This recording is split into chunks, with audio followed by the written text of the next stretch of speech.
start to the finish. Even through the blemishes, my heart is replenished. Violent images with something in store, it's kinda heavy. Hold it steady, I'm ready for war with no confetti. A party time, I'm sorry, I apologize. It's obvious that you ignore the truth just to acknowledge lies. And honestly, this is a promise, not a threat. So you better watch your comments while your consciousness is left. Forget the politics of dollars in your wallet. Just know I'm coming home for everyone I have a problem with.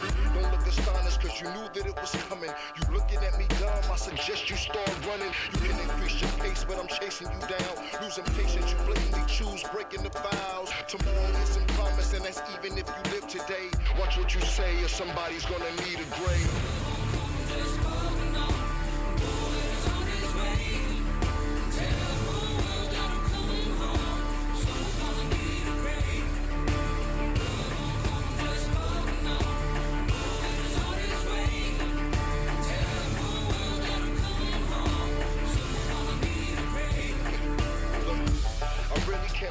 This time, I'm sorry, Lord, but this time revenge is mine. So be afraid, cause this is the big payback for your charades in every game you played. I can't believe you took my kindness for weakness. Been wrong for years, but fear has got you speechless. So rest in peace as your whereabouts are a secret. Your family is looking for authorities to speak with. You need luck, cause right now life's lease is up. So keep it up, I'll be behind you creeping up. The disconnect between us comes from disrespect. You better listen or your family will be missing next.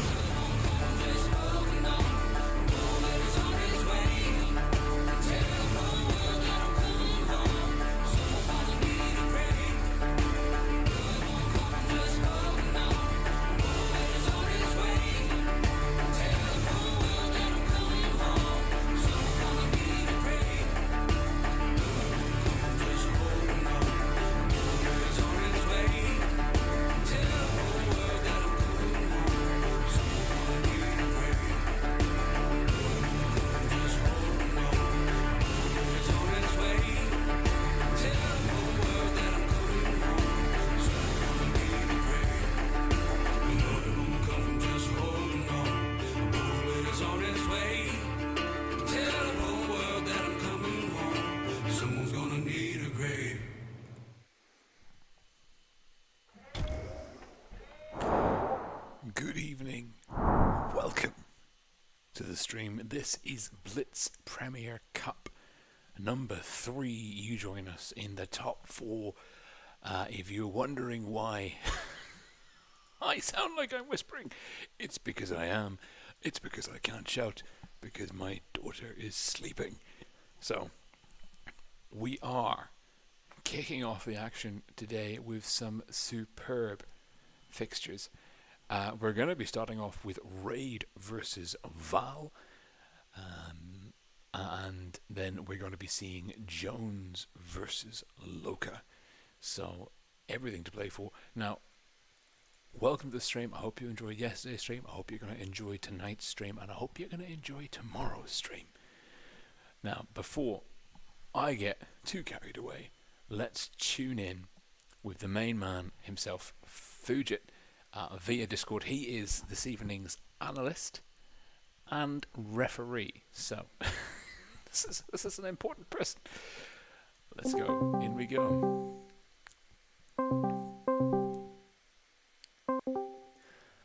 Aloha. How you doing, mate? Yeah, no, it's been a crazy day. So, funny story before we go live. Oh, we're already live. We're already live. Oh, darn it. Still a funny story. So we finished at 1:30 a.m. my time yesterday. And unbeknown to me, just about 3 kilometers from where I live in Dubai is Dubai Autodrome, like a racetrack. Mm-hmm. They're holding a 24 hours race. I didn't get to sleep until 6:30 in the morning. My condolences. That doesn't sound fun at all. They've never done it before. But now they've ever done it. But now and they now have. they're never going to do it here. They better not do it again. Damn it. Oh dear. Oh, good Lord. Well, great to have you here. You're refereeing this evening. Am I? You are, apparently. Oh, what does that entail? I better find out what I've got to do. This is the Blitz Premier Cup is an extremely professional organisation with impeccable behind-the-scene logistics. It's been a crazy day. You know what? I hear you. I absolutely hear you. I've had a bit of a. I say I've had a crazy day. I had a pretty chill day. I've just come back from the gym. I spent like the last 2 hours in the sauna, so I'm super chilled. We are really ready to go. Yeah. While you look into the refereeing, we're going to be seeing Raid versus Val. Now, I'm just going to double check, but I believe that this is the. Where is the tournament format? Yeah, so this is Raid versus Val is the lower bracket. So we're starting off with the lower bracket. The loser of this match is out. The winner will go on then to face either Jones or Loca. Jones and Loca will be the second matchup this evening. And they are in the upper bracket. The winner of that fixture between Jones and Loca will go straight into the grand final, and then tomorrow we'll basically see the playoff for the second spot in the grand final, aka battle for third place, and then the grand final itself. All the games in stage 3 are best of 7 apart from the grand final, which is a best of 9, which I like. I got a lot of time for best of 9s. So let me just quickly dial in. And also we've got some fun updates, of course. We've got the prize pool is now up to just over €1,000, which is awesome, because this is the third community-run tournament with a pretty significant. I mean, it's not the be-all and end-all, but when you think it's just a grassroots, organic tournament being run by people with a passion for Blitz as an esport, it's pretty cool.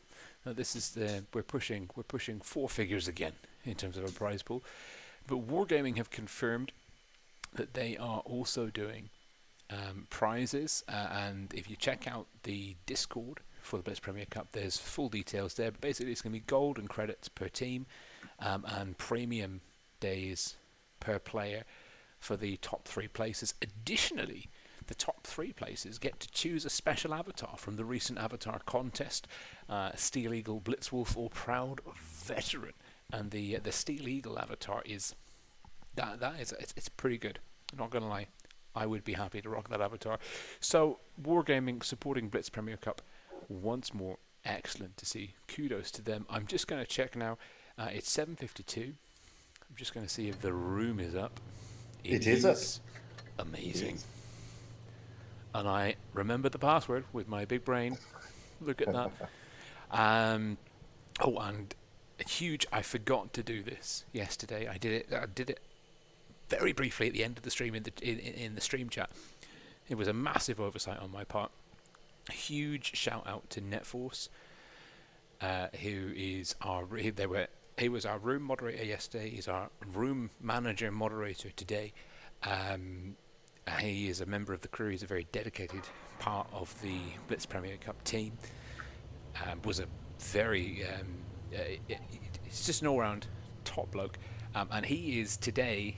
If you want to know what dedication is, I believe that NetForce is not only are they managing the room, they're also not going to be spectating the battles.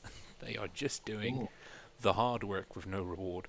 So big shout out to NetForce. Before I forget, let's see if I can go. We've got our sponsors here. Oh, nope, we've got our sponsors playing now. Haha. Success. It's the Hardcore Reelers Alliance and Mac Triggerman. That's a great little stinger. And I can't remember if it's New Beta or Falcon Dude is responsible, because Falcon Dude, I think, did the trailer and New Beta did the stingers. And they're really well done.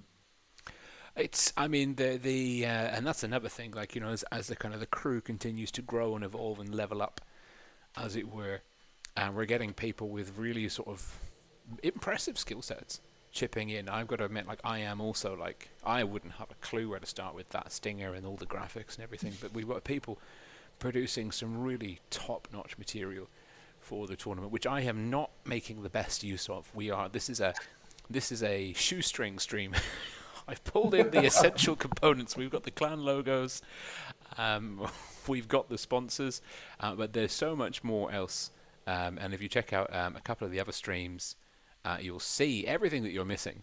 I haven't had the time to integrate it into the stream, unfortunately, but there's really a lot going on.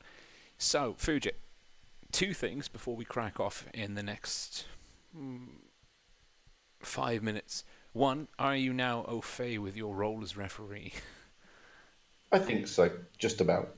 Okay, very good. It's a dual role split between me and NetForce. Super. Okay, good. And then the other question I have is because your insights yesterday were superb, and I've done a poll. Raid are 58% against Val's 42% of the 24 voters in the stream. What's your analysis of this best of 7 coming up? Well, this is a tricky one as well. I mean, firstly, Val have gone from strength to strength, so I'm expecting them to continue with that confidence. Raid, on the other hand, they're coming back to what they used to be. They're still a work in progress. They're still not fully there yet, but they can do some damage out there.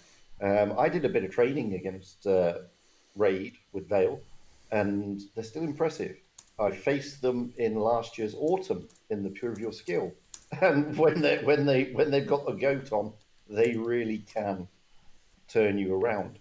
So again, I mean, I'm expecting this one to go maybe not to a decider, but really close. Okay, Val are going to be really confident they've got to this stage. After, I mean, yesterday they played well against Serenity. In fact, they played fantastically against Serenity to get here. So they're not going to be backwards in coming forwards. And Raid, well, they used to be the comeback kid. So they're not going to go down lightly either. This is true. I mean, Raid, their 2018 Twister Championship was off the back of 4th place. Well, I mean, in the group stage of the EU Twister, was on the back of just squeezing into the top 4, and then went on to dominate. And I mean, obviously the players are changing, the meta's changing, their own skill level is evolving. But that's the only thing. I just want to interrupt you there. That's the only thing that worries me about Raid. It's not the players, it's the change of the meta. Because they seem to be slower to react to this meta change. Well, see, yes and no, because this meta, fast-paced, we know Raid in 2018, they're very, I mean, it's the stereotypical German precision. They very well thought out, well executed strats that used focus fire and positioning rather than like raw rushing mechanical skill. Yeah. That being said, the meta they dominated in was heavier. So although this current meta, I haven't seen them play yet in the BPC, but this current meta, although it's fast, it's also heavy. It's not the 2019 Foch FE215B Progetto 65. It's IS7's 60 TPs. And maybe they can get the hang of this, but at the same time, I mean, and this is something you called out yesterday, Val, I mean, they bring spanners to the works as a go-to. They are experimenting with different tanks. Their lineups tend to be more diverse, and sometimes that doesn't work for them. I mean, they had some of their best success when they ran 660 TPs, I think, yesterday. Absolutely.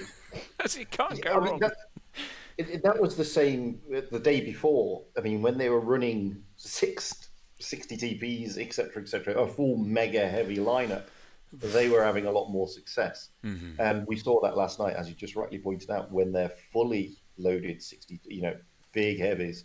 And then they seem to be able to control the brawls a lot better. I think that's the because Kuma and some of the Val guys, they're quite risky players, I would say. You see some of the things. I mean, I've tuned with Kuma quite a lot in many moons ago, and I would say the more fragile tanks in the 60 TP meta end up being a bit of an Achilles heel, and they just take that one risk too many, or they push in too far. But putting themselves, and that's what we're seeing in Val's lineup now, is a very heavy lineup. And we're going in now to Rockfield. It's the first map in this best of 7. We'll probably load in 20 seconds into the battle because I have no idea why. But Val, quadruple 60 TPs. Oh, 4 seconds. Super. I'll take that. Thank you very much. Val, blue team, south spawn. Raid, red team, north spawn. Val, 4. Quadruple 60 TPs. 1. Concept 1B. It's big brain time. With the very ugly, yet almost mandatory Thunderbird camo. Double IS7 Sticky and Diddy, ya Habibi. And Raid bringing double 60s, 1 IS4, double IS7, a Yo and a Vickers. This is something Foja and I talked about yesterday. The Vickers is good, but Messi in the Yo, we didn't see the Yo used effectively. Cora taking a tiny bit of splash damage, a bit more splash damage, blue connecting effectively. And it's a cap lead for Val. Val are aggressively over the A flank. Raid with Naka getting the C cap. It's going to be a strong cap lead for Val. Raid looking to wrap round, but potentially there's an issue here. It's Sticky 745. Is he going to pull Sick and Messi? Messi's actually going around. Sticky and Sick are going toe to toe. But Val are pushing in aggressively. Hit points are very close at the moment. There's a slight advantage for Val, but that will swing very quickly. The guns, who can get the gun advantage? And Sticky and Blue are down. It's a bit of a mess here. Raid are on the back foot in terms of caps. They're slightly down in terms of hit points. Their positioning, Naka is coming in slowly. 6 there. Diddy ya Habibi in trouble. OG and Falcon looking for the kill shots. It's a gun advantage. Oh, it's been closed. Raid pulling ahead with hit points for the first time. And Naka could have a huge game here. This Vickers looking for Cora. Will pick it up. Huge play, and he's very mobile. Now he's looking for its big brain time. That's going to be 1. And then Messi in with the kill, and Raid looking strong. It's a 4-on-3, but the hit points are pretty close at the moment. Now it's a 3-on-3. Knight is low. Knight's going down to Falcon. No, Falcon bounces.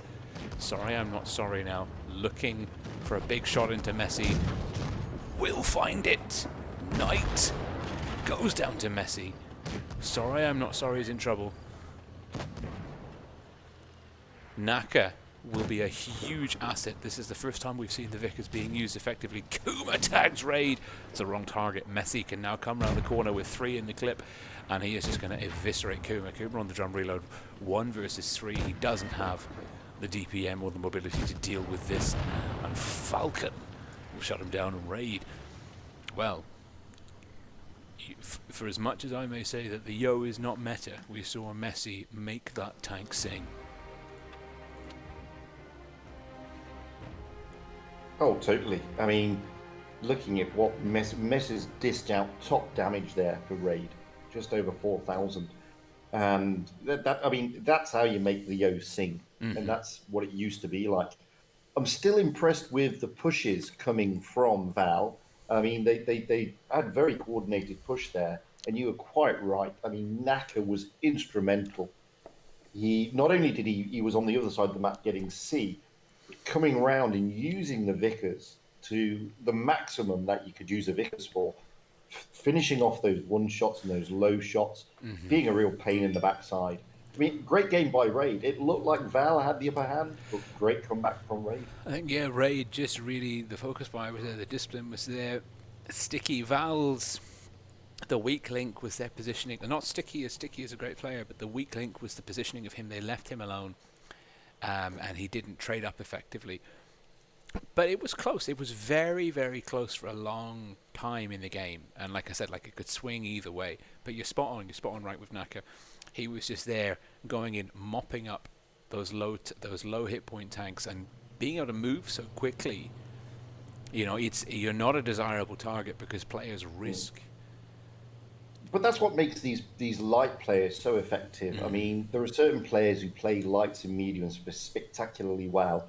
In that's the role they play. And Naka's just shown us exactly how you should play a light tank in a tournament. Get Yeah. the spot, get the cap, and then get back and mop up. And flank, get the crossfire, and get those one shots. We're going back in now to Rockfield. Swapping the spawns, Val, blue team, north spawn, raid, red team, south spawn. We've dropped the Concept 1B from Val's lineup. They've just taken an extra IS-7. Raid are of the opinion that if it ain't broke, don't fix it, and they have done nothing to their lineup. And I'll be very interested to see. Keep an eye on Messi and Naka. If Messi can do the same thing again, Raid will be in for a very good time indeed. Naka spotting Knight, Knight, and a tiny, just a whisper of HE damage from Naka onto Knight. Raid blue pushing in, Knight bleeding. Falcon here as well. Blue with the cap lead, and it looks like Raid doing what Val did last time, getting that early spawn on, and the cap on from the spawn.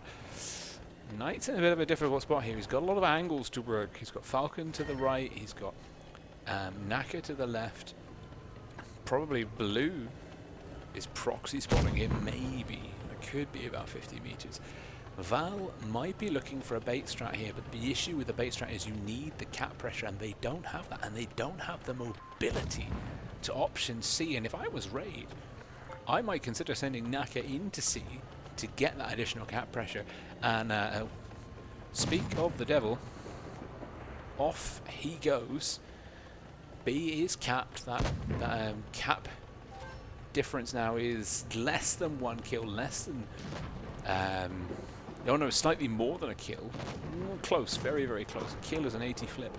Naka is going for the extra cap pressure on C, but that might have given Val all of the space that they needed. Blue's in trouble. We've lost Sorry I'm Not Sorry though. Hit points in the favour of Raid. Blue down, not before he gets a shot off into Knight. Messi, here comes the Maestro in the Yo. And he's looking for Knight, and he's going to pick up 1 kill. Oh no, it's a low roll, that's unfortunate. OG's down. Messi really losing some DPM here, but it's a 2-to-1 hit point advantage to Raid. Val's push even into the hamstring. Well, Naka once more. Old school down. It's a 4-on-4, but the hit points are just hugely in the favour of Raid. And Naka, this Vickers, is being used to perfection. He's just got Raid have got so many options. He can hunt down the one shots. He can look for cap pressure. He can play a late game, and no one's shooting him. He's just completely unscathed, and he's going to look for Cora.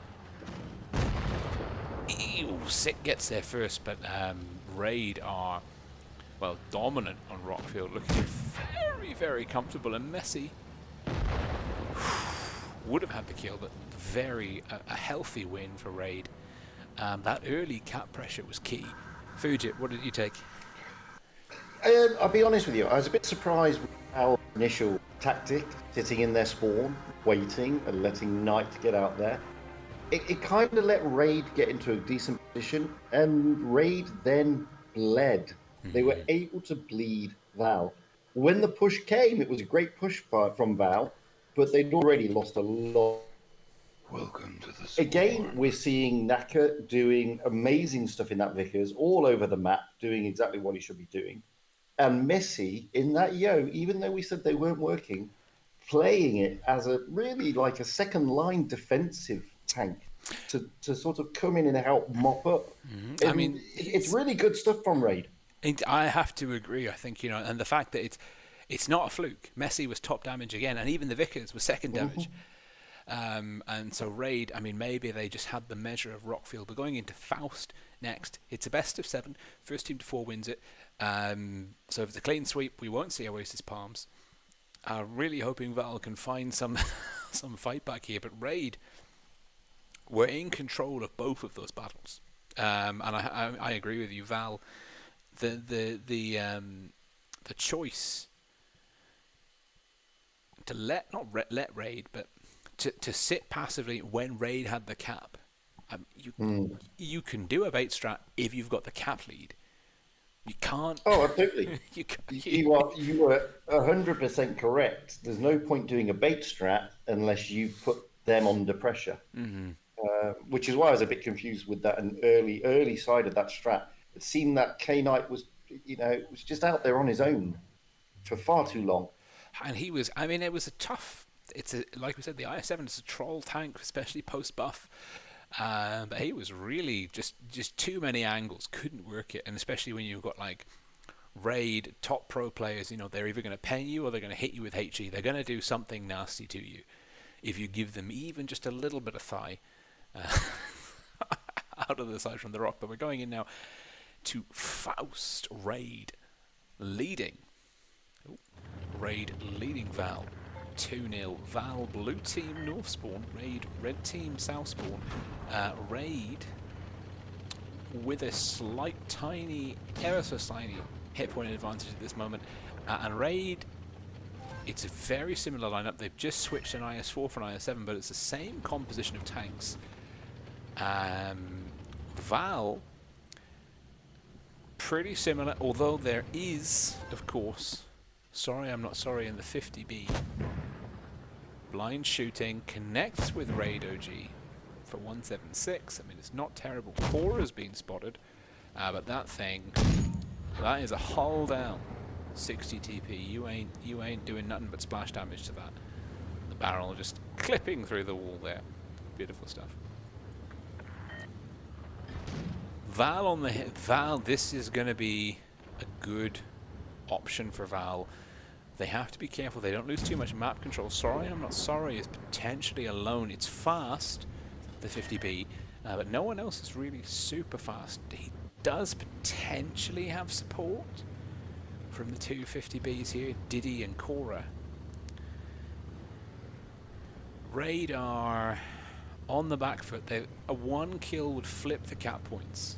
A kill is 80, negative 40 plus 40. And the cap difference between red and blue at the moment is less than 80, so one kill would flip the points. And once again, messy!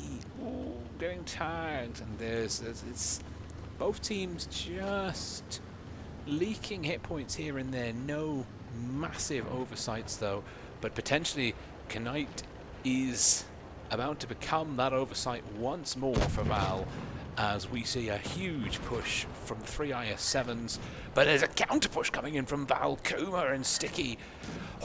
Blue's in trouble, not as much trouble as Knight's in. This is, Blue's down, Knight will surely follow. He does indeed. Falcon and Sick.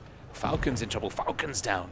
Val with a good hit point lead here and a gun advantage. Sick, alone and in trouble. B potentially getting counter capped. I think this game is not going to be about cap pressure unless Concept 1B gets a hit in. Kuma not quite able to connect. Kuma looking for the shot. Kuma will not have it. Kuma looking for another tank. Sick just getting out of dodge. And now it is Val's turn to bleed as Old School barrels in, looking to take some pressure off Sick. We're still looking at a one gun advantage for Val. They're still sat on 2.5 more HP. And A is now getting counter capped. Old School down. Val looking pretty comfortable here. Raid had a great initiative to push the IS-7s through into B, but Val were ready for the counter push. There it goes. It's big brain time in the Concept 1B. Kuma coming round. Bounces at Troll IS-7. Sorry I'm not sorry. Up against Naka on a drum reload. Raid are not done. They're not out. Naka can potentially get I'm sorry, I'm not sorry. This is going to be key. Sorry, I'm not sorry. Needs a bounce. He's not going to get it. Hello! Oh, my goodness me. That is what makes the difference. Sorry, I'm not sorry. We'll get the counter cap on a OG here. Raid potentially could have had it. Oh, that's a Raid OG with the right camo and the right attachment. Huge triple tap. Everyone stick in your shells. OG survives, but it's a strong fight back from Val. And one push from another. And Core and Sticky having huge games. Raid, I don't know. Fujit, what do you reckon? Well, I thought Val played that spectacularly. I mean, they had great positioning. They got the early cap lead, and they kept that 50B nicely tucked away at the back, just in case Raid were bringing their tanks around, and Raid did. I then liked Raid's push onto the B cap, but Val had really positioned those 260 TPs spectacularly. And when it came from Raid, they pounced in an ambush. And that's where it all sort of went pear-shaped. For Raid, Not forgetting, for Raid. But not forgetting, there was a great mini battle between the 50B and the Vickers. I caught the end of it. I think that could have been, a 2-3 minute stream on its own. It was awesome. Yeah, it really was. I mean, that could have gone either way. And normally you would put money on the Vickers, having the mobility and obviously the DPM. But what a tussle that was over in that corner. And again, that was instrumental. Because it gave it cap pressure and the gun and the corner. Superb. Do you think Val anticipated that push from Raid, or do you think they kind of got a bit lucky? Well, they'd already spotted the IS-7s. So I think they were moving their 60 TPs to get up there to push on the IS-7s in any event. Raid just took the decision away from them and pushed through to B instead. So I think in that respect, I don't think they sort of anticipated a push onto B, but when it did work, they were already positioned to push onto the IS-7s, and it worked out beautifully for them. I'm just looking at the lineups coming now into Faust, and we're seeing some big shuffles from either team. Well, I say big shuffles. Val are opting for double 50 beats, which if it works, it works, and if it doesn't work, you're in trouble. Raid, though, are bringing... Raid, they're for the first time this evening, they're dropping the Vickers. They've added in a Yo, and they've put in 2 Concept 1Bs. I am perplexed as to how Raid plan to utilize these tanks. Val, blue team Southspawn, Raid, red team Northspawn. And Raid getting aggressive on C, Val on D. We're not seeing a tremendous amount of movement from either team. Oh no, I take that back. Val are moving those 50Bs aggressively into A, and I think Raid could be in for a really good game here because Diddy and Cora are wrapped round. If you look at that line of Raid tanks, Diddy and Cora will have to be very, very conservative with their hit points. Naka, nice and held down, rocking Zipro Camo. Diddy and Cora. Now A, are Val going for A, or are they going to wrap round for an aggressive push? I think Val might be going for a push. They might be doing the big old sneaky. They're not going for A, they're sticking sticky. Knight to big brain. Oh dear. Hit into Coma. Old School getting tagged. Sticky and Knight pushing. Falcon and Old School falling back. We're seeing OG Stick and Messi now pushing Cora and Diddy Ya Habibi. This is close. It could I mean, Knight! Oh, Knight, no, don't do that! He's taken down by Blue. And Sticky now in trouble, and Raid pulling ahead aggressively in hit points, just trading super effectively. The 50Bs, and Naka is down in the 1B. With Val are closing it.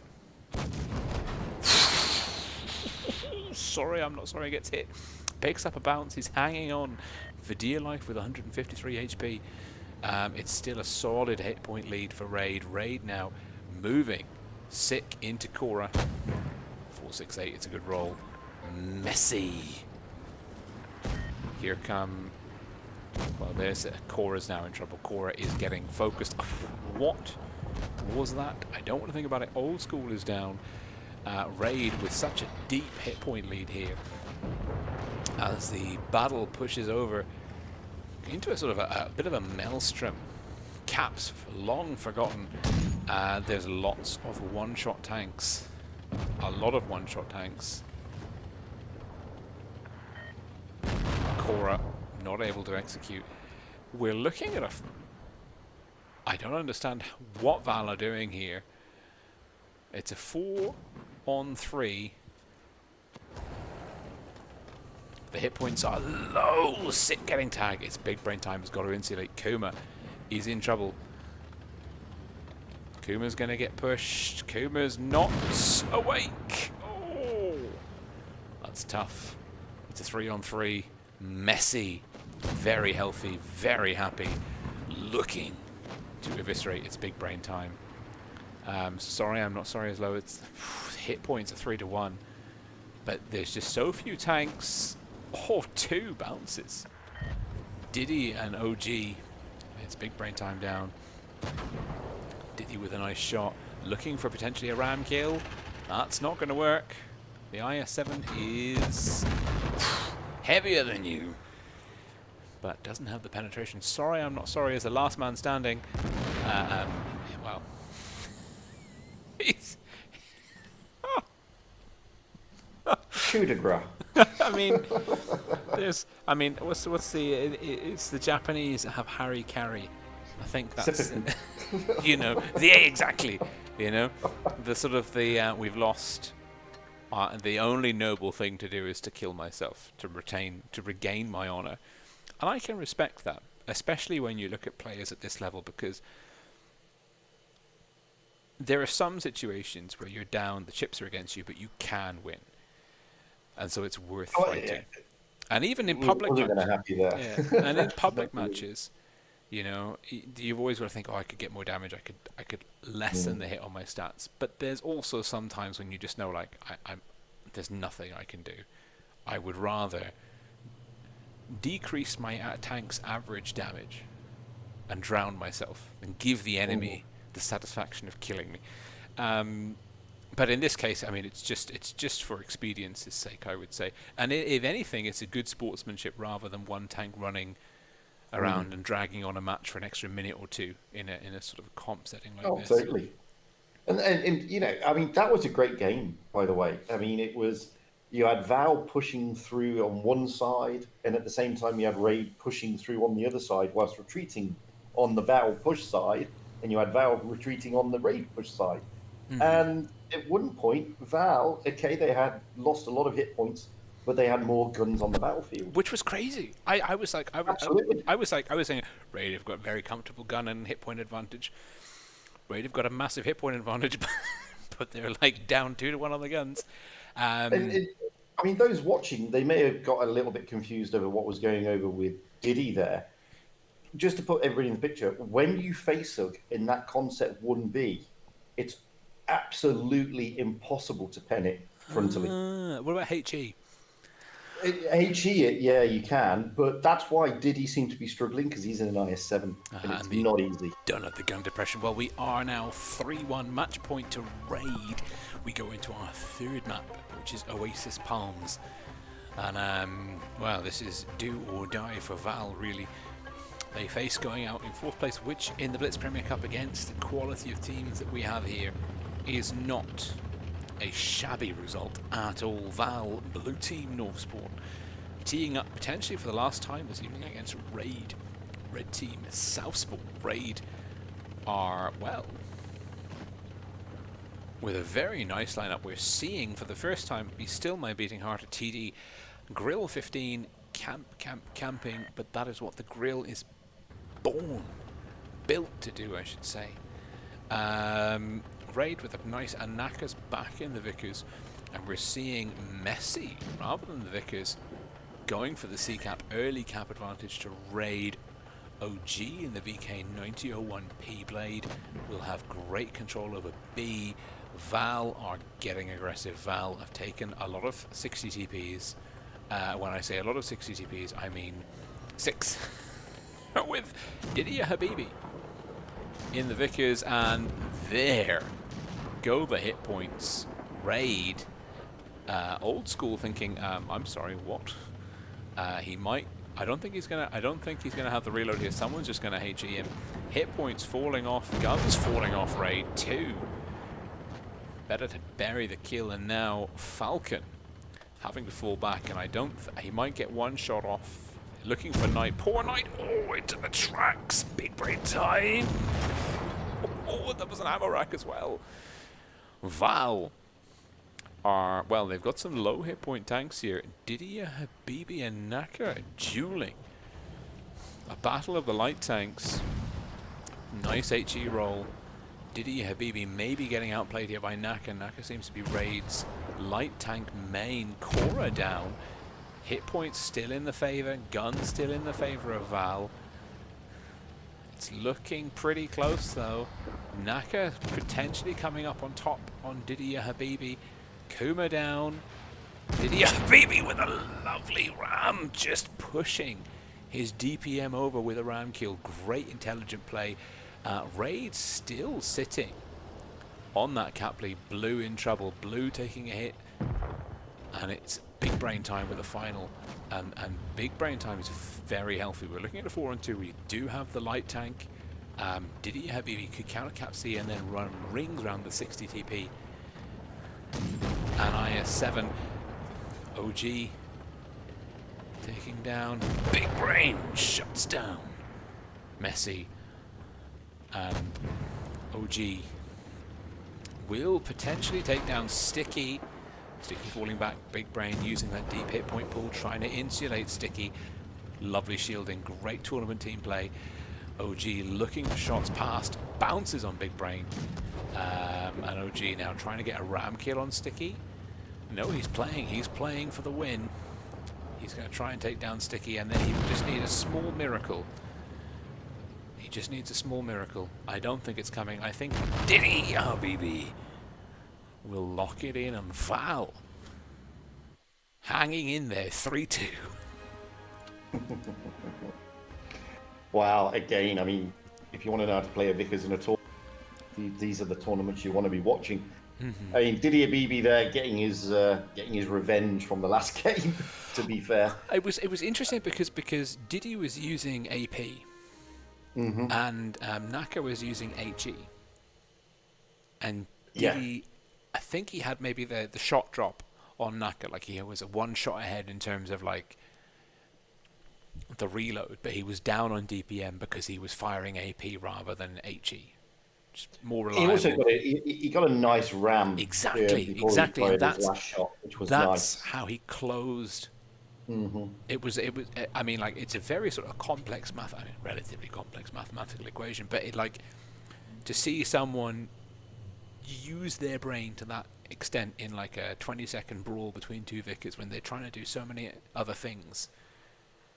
Genius, absolute genius. That was a beautiful Vickers brawl, like a sword duel between light tankists, but it's still match point to Ray. Do you think Val can do the same again?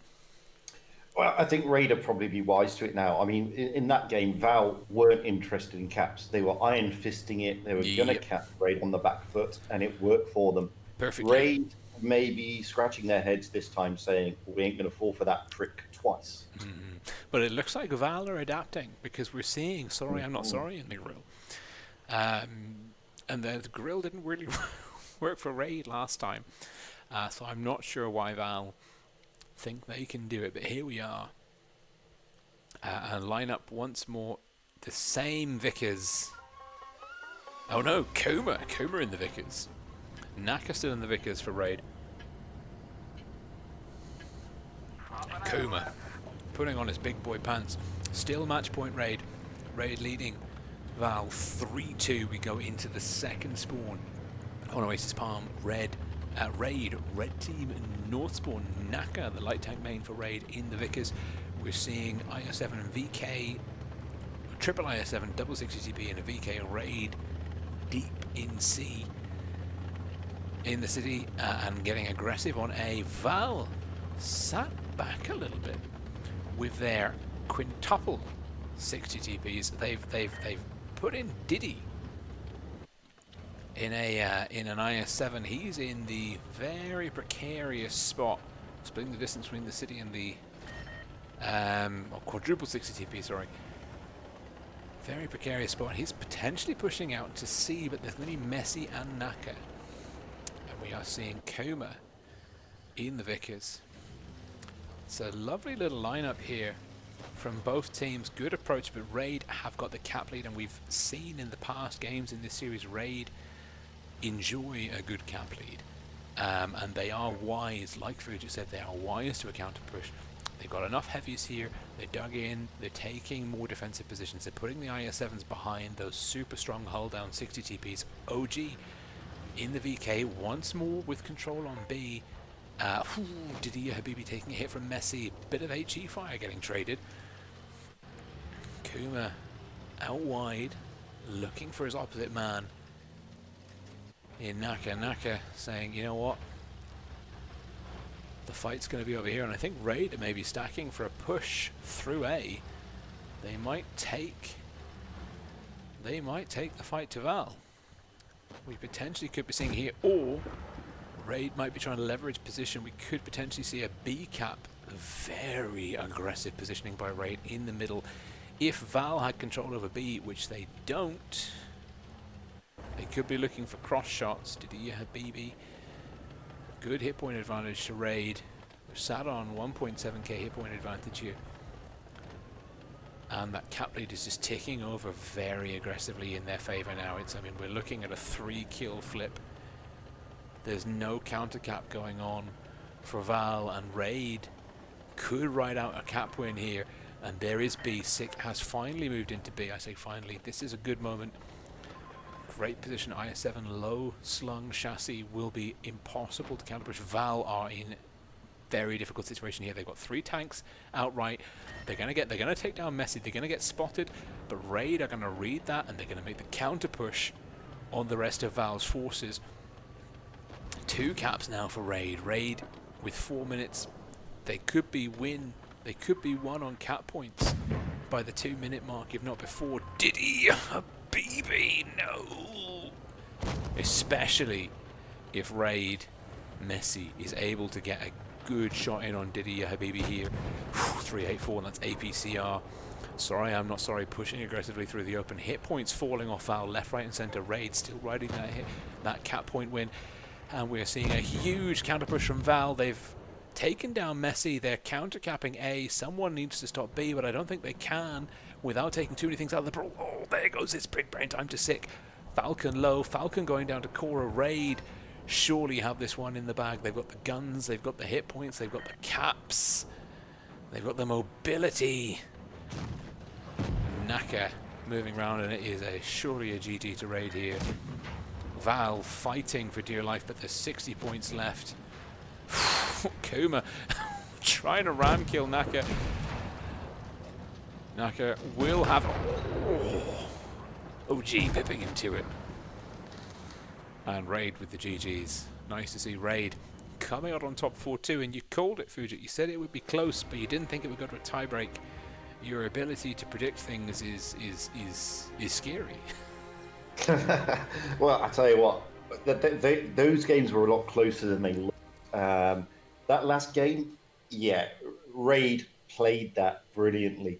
They pushed into the cap on A. It looked like Val's heavies were waiting for them to carry on pushing, and then they retreated, putting Val under that cap pressure, sending an IS-7 of Messi out to that C cap, along with the Vickers, to do a little bit of a bait, completely taking Sorry I'm Not Sorry in the grill out of the game, not able to use his big gun, and Raid controlled that from start to finish.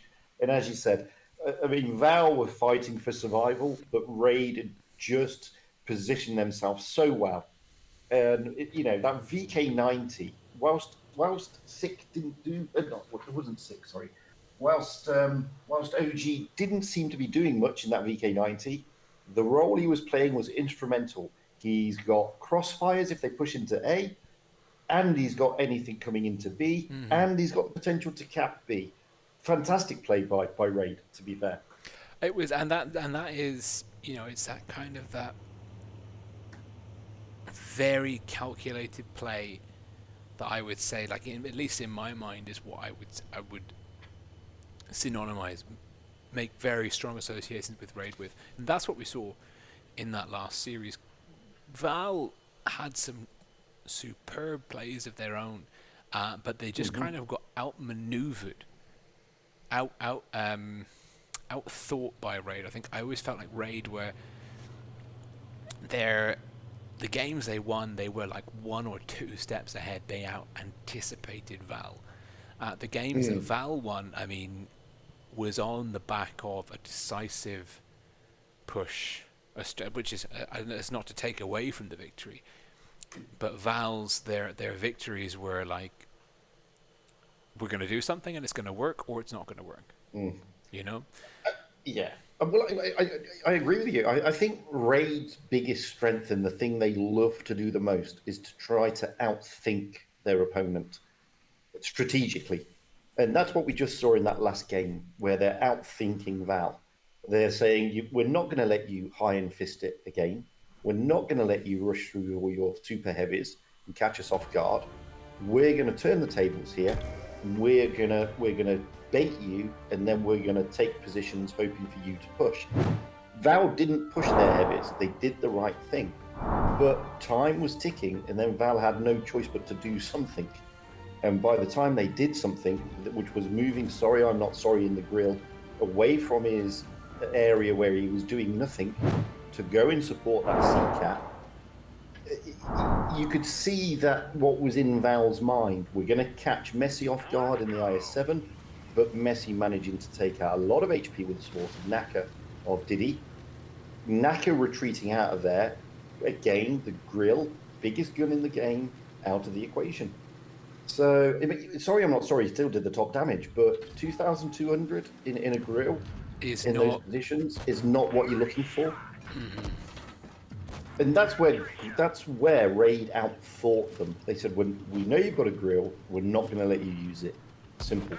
And that, and it's such a, and you're right. It's such a simple approach to deny that tank, which is a relatively, I mean, it's quite mobile for a TD, but in terms of getting effective fire arcs out, it's relatively immobile. And it just forced Val to adjust to the plan that Raid had, which of course, you know, if you were working to the enemy's plan, you're working to their advantage rather than your own. I've just put on, just for the audience, I put on a replay from Wild One. He's in a yo. And I say controversially, he's running the 2 shotgun, which is actually what I ran when I was first playing the yo, and then I switched to the 3 shotgun for the increased DPM later on, and he's just gonna a lovely shot finishing off the VT. So Val knocked out in 4th place in the Blitz Premier Cup 3rd edition, which, as I said before, 4th place in a tournament with this kind of caliber of teams is still a bloody good finish. Raid advancing through to the playoff for the grand finals. Jones Loca, what can you sort of tell us about that, Fujit? Oh, that's going to be the battle royale. Let's not beat around the bush. We've got Jones literally on the ascendancy, and we've got Loca with the bit between their teeth, because they've always been there in the top 4, but never really brought home the goods. Not really. And yeah, this is going to be the battle royale. The relatively new kids on the block in the top 4, the Joneses, against the old school but revised Loca. And I think this one, if anything, is this one should go to a tiebreaker, because they're just going to both thrash it out all the way through. They're going to be out thinking each other, out brawling each other. It's all going to be on focus fire and positioning. And I can't wait for this game, because this to me is you know, would have been one of the, not to say against anything against the other 2 clans in the tournament, but these are the 2 big boys, Jones and Loca. You know, we're not that long out of the Blitz Cup, where these 2 were battling it out as well. So, I mean, this to me was always going to be, you know, final material. And it's come early, but we're still going to be in for a show. And I think, you know, it's sort of, this is the upper bracket, of course, so we could see these in the upper bracket and then the grand final as well. The loser of this will go on to face Raid. I mean, I spent some time with Jones actually in the previous tournament season, and I have to say, like, you know, they're a great bunch of lads, very, very talented. Nice community, and it's nice to see that kind of like a new flag establish itself on EU tournament scene and survive the test of time over a couple of tournaments, and also have good success. And there's big names. There's big names in the Jones clan that have been around on the esports scene for a couple of years now as well. So, and they've attracted some bigger names as well. But you're right. I mean, the Jones clan they've announced themselves effectively with aplomb. They're not new players. They're all incredibly experienced and OP clan wars players, but they've gelled together beautifully and they've really made it work. And as I said, their star is on the ascendancy, and this is a clan to really watch out on, because they can only go upwards. I can't see with this lineup and with the way that they gel together, I can't see them faltering at this moment in time, if I'm being honest. But as I said, Loca, wow, they're rejuvenated, and they're going from strength to strength over the recent tour periods. It's still eluding them, that top spot, but they are getting very, very powerful, and they are gelling together beautifully as well. So it's going to be a great game. I am. Oh, well. Now you've given it that sort of that framing, I am very much looking forward to it. In terms of them, I mean, I was looking forward to it before, but now I am. My excitement has intensified, shall we say. What do you reckon about the map pool, though? In terms of this, I mean, it's Alpenstadt, Vineyards, Ghost Factory, Naval Frontier is a tiebreaker. Yeah. The tricky ones there is going to be, I mean, Ghost Factory is the trickiest of all of those, I think. The relatively new map, they're still getting their strats on that one. I've seen teams play it well. I've seen teams play it just totally atrociously at the top levels. I mean, the others are pretty old school. Naval Frontier, Alpenstadt, Vineyards. Vineyards is always a surprise, to be fair. It can go either way. Same as Naval Frontier, because Alpenstadt and Naval Frontier allow you to be aggressive. In Jones's, when they want to be, they can be ultra aggressive. And I mean, they can really iron fist you at the best of times. So, I mean, I'm expecting something interesting when it comes to from the Joneses when it comes to Naval Frontier and possibly Vineyards. Ghost Factory, I think that's just going to be a big heavy brawl around the middle area, if I'm being honest. Yeah, I think the new maps, it's always interesting to see sort of new maps, because probably you know as same as I do, when you're in like a in a new map in a public match, you know, you're not sure where you're going, whatever. And the same thing is true in tournaments. Like, until teams get that sort of meta experience, they don't really know what's going to work, what's going to be the best move for them. Do you think will Ghost Factory kind of get to that point soon, or is it there? What do you reckon? Well, I think Ghost Factory's got the potential, as you say, but I think they're still testing the best positions for the best meta. Having the caps where they are on Ghost Factory is a bit of a nightmare, to be fair, which is why we're seeing a lot of just super heavy pushes around the factory area itself. We do see some going out towards that sort of coal field type area and try and get those cross shots into the factory also. Where in the public matches you normally get people going under the bridge to the other area. You don't get so much of that in the tournament. And I think that's where the clans are sort of experimenting, which is the best wall down positions, what meta should we take? Should we just be ultra heavy E100s, mouses, 60 TPs? Or can we throw in concepts, Yos, and stuff like this? And until they've worked out their best positionings, I think it's still going to be a little bit up and down on Ghost Factory. I think you're right, because the having those caps in the city on public matches, the kind of the approach seems to be let's dig into A, like send like mids and heavies, everyone just go that flank, and you know, whoever sends more tanks to the city area ends up ends up in the most sort of trouble. But it'll be very interesting. I mean, this will probably be like one of the first or main tournament matches that I'll have seen.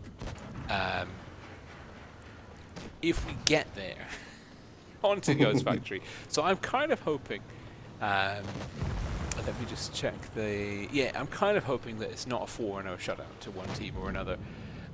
Who's your money on, though? Can we trouble Personally, you? I mean, I'm going to be biased here. I like the Jones, to be fair.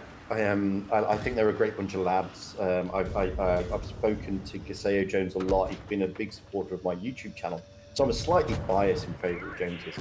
And you know, if I was a gambling man, I sort of go with my gut and I would put my money on the Joneses.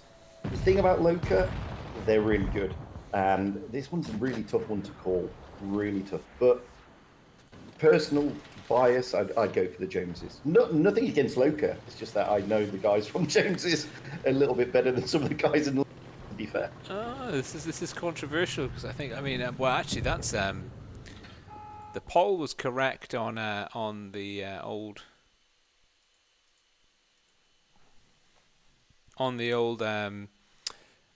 raid Val. I'm going to start a new poll, which is going to be Jones versus Loca. We'll see what the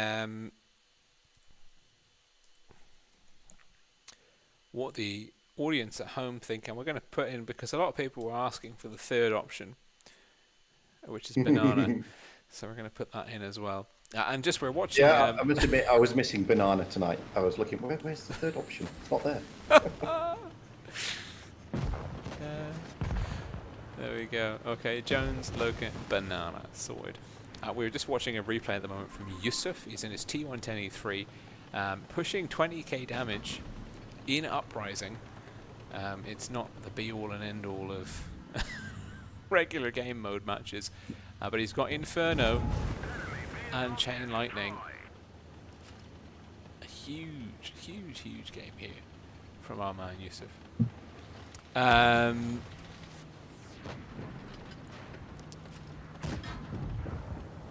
I mean, just going back to your question. I mean, I was privileged enough to be involved in the Blitz Cup, and I must admit, I did like Jones's style of play. It's very interesting to watch them. They've got great insight. They've got good strats, and they do like being aggressive when they want to be. So, you know, they could have gone a long way a lot further than they did in the recent Blitz Cup, to be honest. I think, and this is something that I've always liked about the Blitz Premier Cup, is it kind of gives newer teams more opportunities to train, to play in a structured manner, you know, to get that experience, to get that kind of serious gameplay, because scrimmages are never perfect replicas of a proper tournament battle, and even the other, like the kind of the non-seasonal major tournament games are also not replicas of, you know, teams. I would say that teams play differently in the various different kind of tournaments or in training, and I think the sort of the Blitz Premier Cup gives another event or more time and space for teams to be playing and experiencing other teams playing at kind of like peak tournament performance, maybe with a tiny bit of experimentation. I think, of course, the super seriousness happens in the Blitz Cup, like the actual the big kind of effectively the autumn season. Major. No, I totally agree with you there. I mean, I think this, whilst it's a community tournament, it brings something to the mix that you're completely right. You can go out and do training till you're blue in the face, and you can do scrims here, there, and everywhere. But you don't have the same attitude, don't have the same mindset. and you don't have the same approach to it because it's just training. If it doesn't work, it doesn't work. Here, you're actually in a tournament that there's real kudos on it, and it's not like a prove your skill. If you lose one in the prove your skill, you've got a couple more that you can get it back in. Mm-hmm. So yeah, I mean, you're getting to see proper serious gameplay in tournaments like this, and you don't see in the previous skills, which may be the main tours, you don't see in the quick tours certainly, and you certainly don't see it in the training, the the raw focus that these guys have.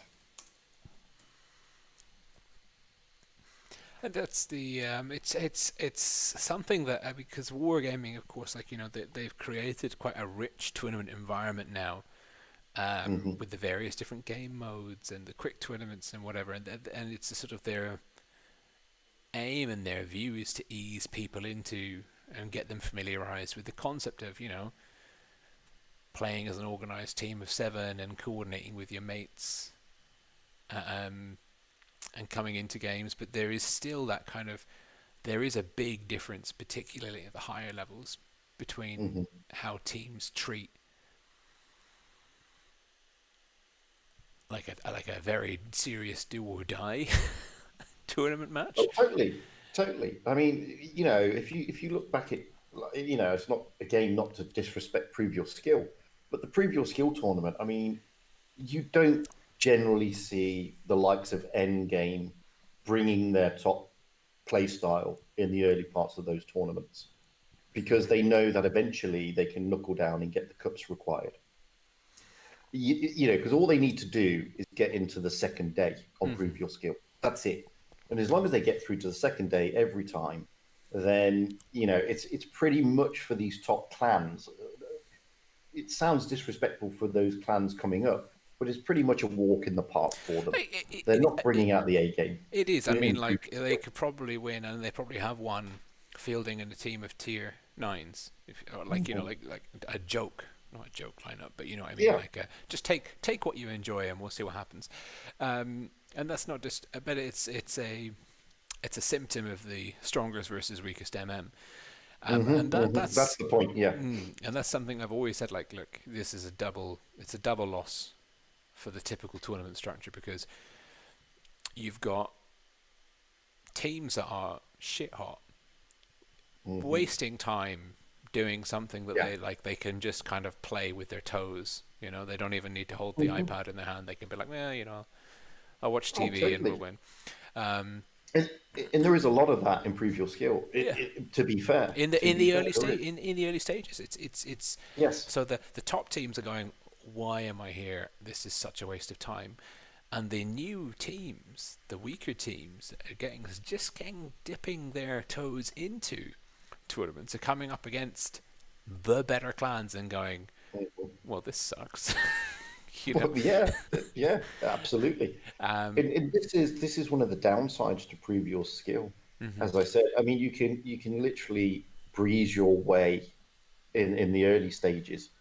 I mean, I played in for the autumn season just got in Vale's second team, and on date for the first days, it's just like, wow, yeah, we didn't even train. We just jumped in, changed the team. Whoever was ready to jump into the second team, jump in, and played. And we played some really good clans.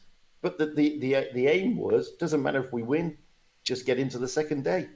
Yep, and that's all you need to make. That's it. And so, I mean, because in yesterday's stream, I talked about what I thought was really good with the Blitz Premier Cup, like the tournament structure in terms of there being no dead games. But then another element of the Blitz Premier Cup is, of course, it's an invitational, and there's a qualifying stage for kind of teams that are, we widen the window. So there's teams which are definitely in, and then the Blitz Premier Cup gives a couple of other teams like a chance to fight to get in, like a sort of a preliminary round between seeds, shall we speak. Do you think Wargaming might want to take a leaf out of that book? If they did, then it would be unfair for those who are not there, just yet. I'm talking about, lower echelon type clans, or, you're going to be looking, or even middle echelon, because you're looking at Challengers Tour in top 16 upwards for that. Wargaming have therefore got to do something to sort of make it all inclusive. And one of the things I would really love wargaming to get to, and it's not just wargaming who've got to do this. I mean, if we're really going to be serious about esports, we need to get to some form of ranking system.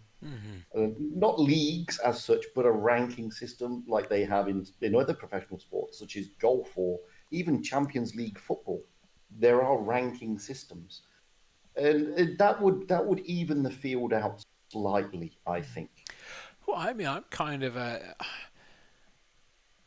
mean, it's tricky with Blitz, of course, because there's such mobility on the EU server, at least between players and clans.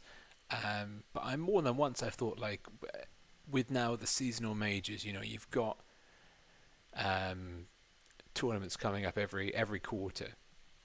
To have like a league system, effectively, like if you finish in the top four, you get to there's so much nuance, and like, do you have the same players, and so it's one of those things that it's much more complicated than a throwaway comment on a stream like this. But I would quite like to see a league sort of league system, at least to have like your BPS, your Jones, your Loca, your Raid, in particular. These teams which are always in the top 8 or the top 16. Well, I mean, you and I have mooted around this subject previously, whereby, we've said there's plenty of data in Wargaming's arsenal. We know that, over the last X amount of seasons, Endgame have won the last 2 European Blitz Cups. They won that. Okay. And we've only had 2 Blitz Cups, because we had Twister before that, the offlines. We know who does well in the winter, the summer, the spring, the autumn seasons. We've got this data. How tricky is it to sort of give a ranking? It doesn't matter if you change your players. Players will come and go left, right, and center. It doesn't matter. If you change all your players, it doesn't alter your ranking as a clan. And if you come in as a new clan, then, if you're a brand new clan, your win rate seeding is still going to be there for the previous skills. But, once you've got that first tournament on the about, so to speak, you get ranked accordingly. It can't be that difficult for Wargaming to, sort of interrogate the data to come up with something, to be fair. It's tricky, because I would quite like to see a fix to the best team in Blitz having a first round matchup against the worst team in the win rate seeding, because it's just something that it there's no reason for it to occur other than we're not smart enough to figure out a way to fix it.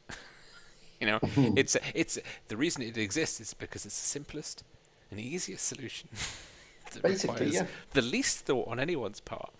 But of course, the downside is that it's a waste of time for the top level players, and it must be just a terrible experience for the newer players. I mean, one thing. Okay, I do get accused every now and then of being which I'm not. But one thing they did do, and it took a long time, and it took a lot of pressure, was address the win rate seeding, and that true. worked. They did. You know what? I know that you catch a bit of flack for being people would accuse you of being a wargaming apologist, but I mean, you are spot on, and it's to our advantage to call them for their successes as well as their faults. And I mean, you've been a CC. Behind the scenes, there's a lot of pressure put on Wargaming. We don't agree with everything they do. We see errors and issues across the board, and whilst we may be apologetic in some quarters, we give them a hard time in a lot of others. Exactly. I mean, it's unfortunate because a lot of people they think the CCs took whatever position on this thing that happened in Blitz. It's but we put most of our effort into the things that you didn't see. You didn't see them that's true. because because we, not that we stopped them, or well, the CCs. I'm not a CC anymore, but not that the CC stopped them. You know, it kind of is a thankless task at times. It can be, and I mean, you know, Wild Ones Alpha, myself, and even Amunet. I mean, Wild Ones Alpha is not a CC. We put massive Really? pressure. Why not? Yeah, not yet. What? Give it time. But That's we ba- put massive pressure on Wargaming about the win rate seeding, and you know, not a week went by when one of us wasn't pestering them, offering to change it for them, offering to do anything just to get it sorted out. And people don't see what we do behind the scenes. But anyway, that's another discussion. We're in. We're starting off at Alpenstadt. Jones versus Loca Upper Bracket Final Blitz Premier Cup 3rd edition. Maps in this best of 7: Alpenstadt, Vineyards, Ghost Factory, Naval Frontier, Loca Blue Team, South Spawn up against Jones. Red Team, North Spawn. The clash of the titans here. Big names on the big screen. Jones running a real, well, an interesting lineup at the very, very least, not least of all because of Object 3. It's Object 3. If he's not in a 268, something's very wrong with the world. And Fantastic, who chatted in the room chat that Loca identify as bananas, aligning themselves with the poll results. Poll now, 36 votes in, 42% Loca, 22% Jones, 36% Banana. Loca are behind on cap points by about 10. Jones, Voopsy in the IS-7, quick capping A, Keko, and General there in the 1B, providing Overwatch. The B cap could be instrumental. Unitastic, Yasuo, Anya, IS-7, triple IS-7 threat from Loca out wide on C on the Loca's right flank. Then you Pepik Central, triple 60 TPs, triple IS-7, and an E50M. Talking about your atypical lineup, the E50M, we haven't seen that apart from in yesterday's stream. Val rocked double E50Ms in one match, not to great success if I recall correctly. Hit points neck and neck, both teams with a bit of damage bleeding. Loca slightly behind, ever so slightly, just 2 shots, 2 average shots. And it's Mroz-tastic. Is that her Mroz? These bloody players renaming themselves with the clan-esque names. You've got the Joneses versus the Tastics. Makes it hard for a man to keep up. Voopsy, though. Good old Voopsy. It's still Voopsy. IS-7, nice hull down. Loca will have to make the push here. Loca blue team playing out of the south spawn. Looks like they are concentrating. We've got 6 tanks in the city. Unitastic. And he has been, well, he caught the wrong end of some shells there from Jones. Jones with a great defensive network. I'm sure Object 3 is picking up some good damage numbers already. Nice and hull down. Good under pressure and great camouflage rating on the 268. That's something to bear in mind. And if you've got the installation like Object 3 has from Gasio and Ghosty, you can just operate with impunity. Spitty in the mouse. Bold, cool again. Like, the mouse is one of those tanks we haven't seen it. Well, in yesterday's games we didn't see Spitfires for Serenity use the mouse very effectively. Spitty though for Jones. But God, that Christmas camo is just awful. I'm sorry. I'm not a fan of the Christmas camos. But he is just rocking backwards and forward. He's got control over B, and that is what Jones need, is cap control. Loca will be planning. They're going to be making a move. They've got to insulate C, and the issue with your heavy lineup is, how do you go and counter cap A? How do you deal with B with a mouse sat underneath it? Loca, that is Ghosty. Oh, deep scar camo, lovely. Ghosty getting tagged. Hit points still in the favour of Jones. Unitastic and Gasio Jones, both relatively low, close to 50% HP. Loca are rotating around for a counter push on A. They might go for the late game counter cap. Yasio's spotted. Yasio's tagged. Yasio picks up a nice bounce. That IS-7 troll armor. And the IS-7 battle harpoon. B's going. Jones have made the move. They've read it. They've said, okay, we're probably going to lose A. There's probably going to be a counter cap on A. We need to keep our cap lead ahead. Kiko in trouble. Kiko will be looking to deny A. Jones, this is going to be a cap game. We're balanced on a knife edge here. Points ticking over in the favor of Jones with a double cap. We are seeing a bit of a bad thing here. Ghosty could go down. That could give Loca what they need. If Ghosty goes down, he has to bounce Utastic. He won't bounce Utastic. And oh, no! How? Ghosty doing the impossible. We're seeing C getting counter cap. Oh my goodness me, Jones! This is just swings and roundabouts, seesaws, and there goes Fantastic.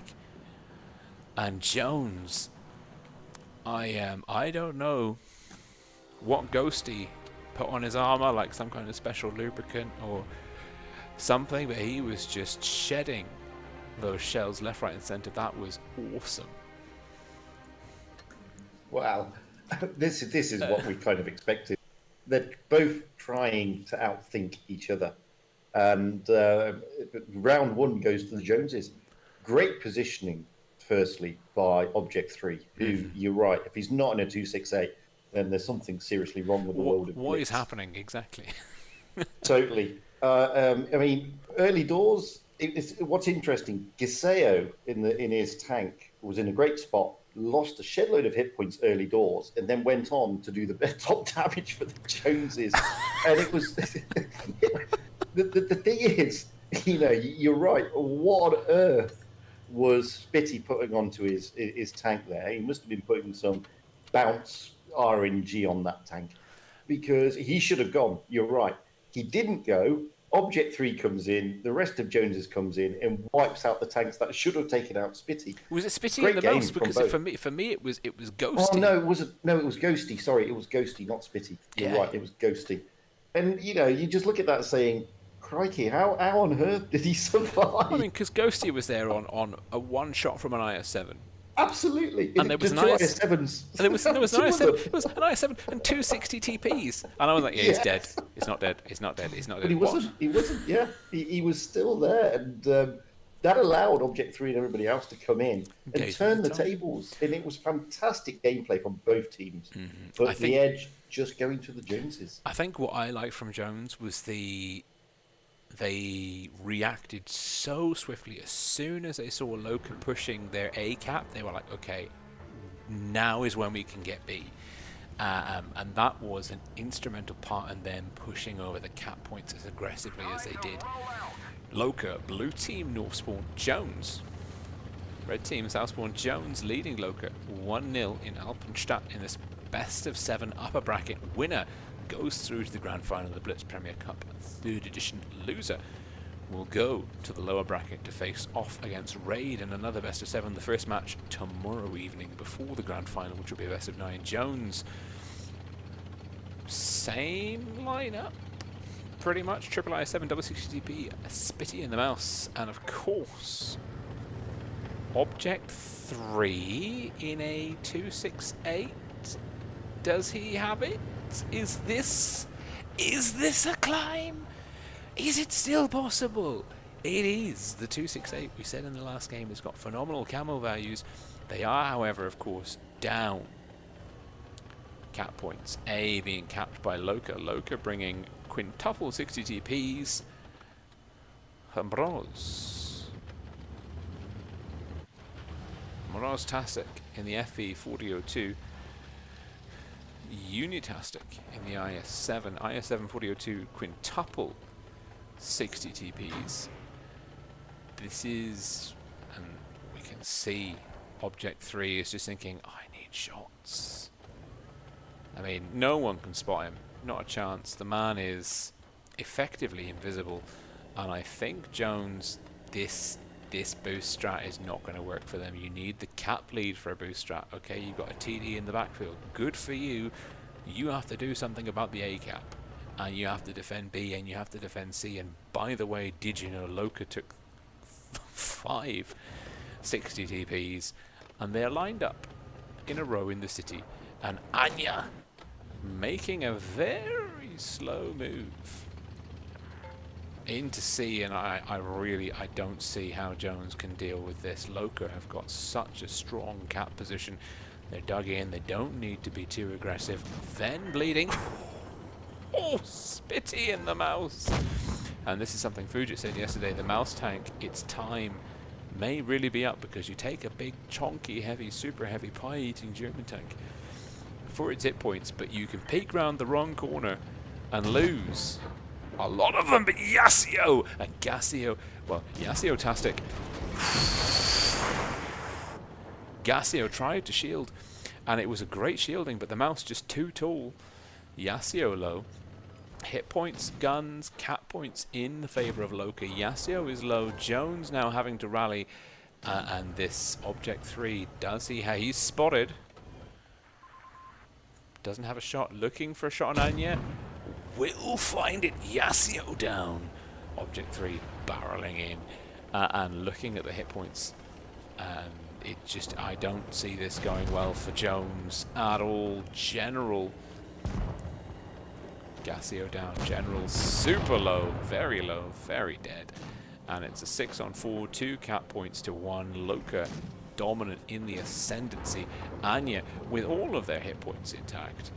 Just looking for a lovely kill shot potentially on Kiko. Boom. Good night, Kiko. Anya. And Loca answering Jones very effectively. And Jones, they had a gutsy call with the 268 getting boosted, but it didn't pay off. It did not. They needed the cap. Fujit. Yeah, I mean, it was a great idea. Brits are working. Oh, sorry, you're cutting in and out there. I don't know what's happening. Oh, sorry. Yeah, I mean, interesting idea to boost the 268. Takes a lot of time to boost a tank. They didn't have the cap advantage.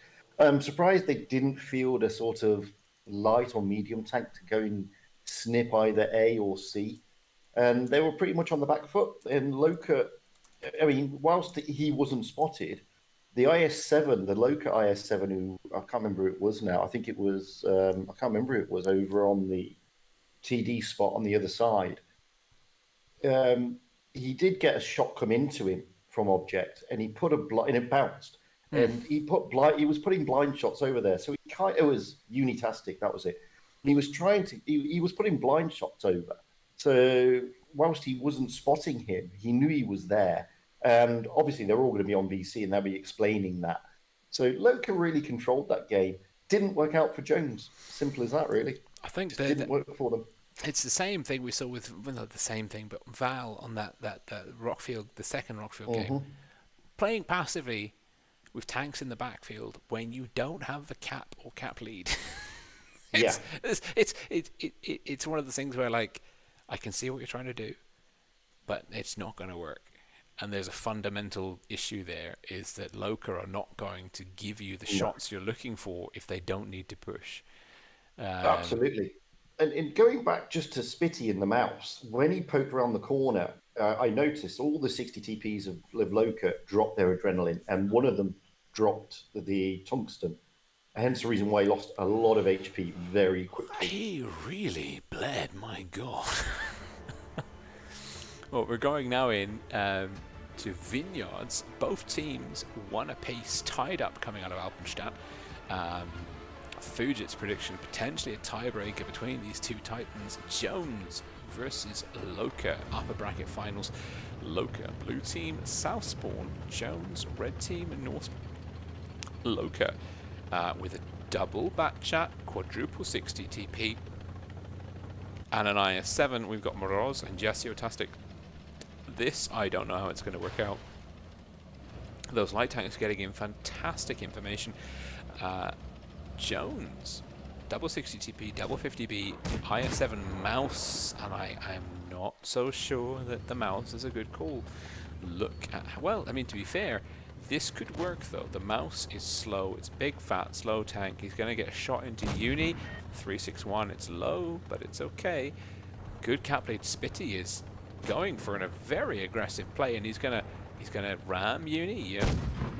He's put Uni into a difficult spot. Gassio's low. This is absolute bedlam. I don't know how I can keep up with this. Gassio is down, and that's to Pepik-tastic.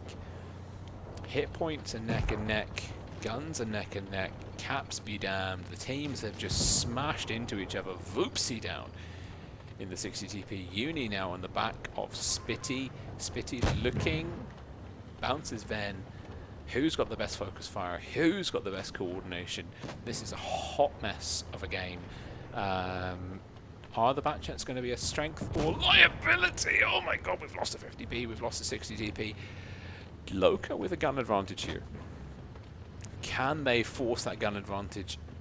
And I think the Batchats are really making short work of that 60 TPs. It's a 3-on-4. Hit points are still neck and neck. These Batchats just wolf packing together. They're now Matt Ghosty is in all sorts of issues and trouble, and he's looking for a shot on Roz. He does get it, but it's just not enough, and it's now a 4-on-2. Kiko and Spitty.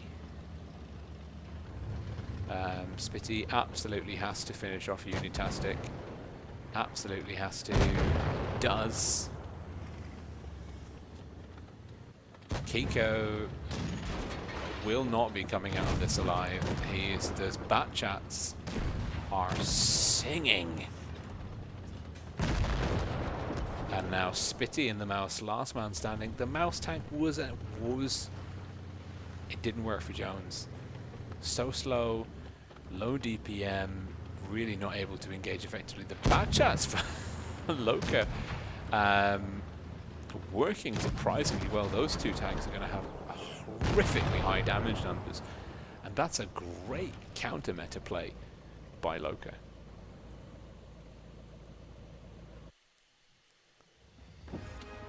Wow, those Batchats. 7k damage between them. Unbelievable. And I could see what Jones were thinking. Close down the Batchats. And you had General and you had Kiko in the 50Bs, along with the IS7s of Ghosty and Object 3, pushing heavily through the town to close them down. But the Batchets just ran away. And then Loca were just presented with targets. Giseo going down because Loca realised that a majority of the tanks were in the city. We can then, pick these tanks out. And so it just did. You're quite right. It was a counter meta strat. And it was, and not just a good strat with the tanks played well at a strategic level, but also the Batchats were effectively working as one tank. Correct. Which is a scary tank to deal with because it's a tank with close to 4k HP, 6 shots in the clip. When you get two players that can work like that, moving you've got together. Hemaroz in one and Giseo in the other. Two fantastically brilliant light players. Exactly, which is terrifyingly good. So Loca now taking the lead off from Jones, going now into the second map on second spawn on Vineyards. And looking at the lineups here, it looks like Loca, I like this adaptability. They're not sticking. We saw that with Raid and Val. There were some sane lineups between like maps, not even within the spawn swap on one map. And Loca here are just they're chopping and changing it up again. We're looking at a quintuple 60 TP, Vickers and IS7, and even Jones, to be fair, as well. Also keeping it loosey goosey. Double 60 TP, Batchat, triple IS7, Concept 1B Thunderbird. Vineyards, Loca, blue team, north spawn. Jones, red team, south spawn. Loca leading Jones 2-1 in this best of 7. First team to 4 victories will take it. Jones moving aggressively. Voopsie, the only light. Oh no, sorry. We've got Moroz, Hermoroz in the Vickers. The only light for Jones, playing wider than Hermoroz, and he's also unspotted whilst the Vickers is spotted. That gives Voopsie the element of surprise, which is never to be underestimated. B, quick cap, and that is general. In the Concept 1B Thunderbird, hit points slightly in the favor of Loca with their lineup, but ever so slightly. But there are 5 60 TPs, and if we've learned anything, it is that the 60 TP is a formidable platform. Yasuo and Anya and Gasio bleeding a little bit, peeking, you bleeding. Jones trading effectively for the time being. They've also got B. Jones now with the cap lead, which is something that they could enjoy and leverage. I don't think they've really had the cap lead so far.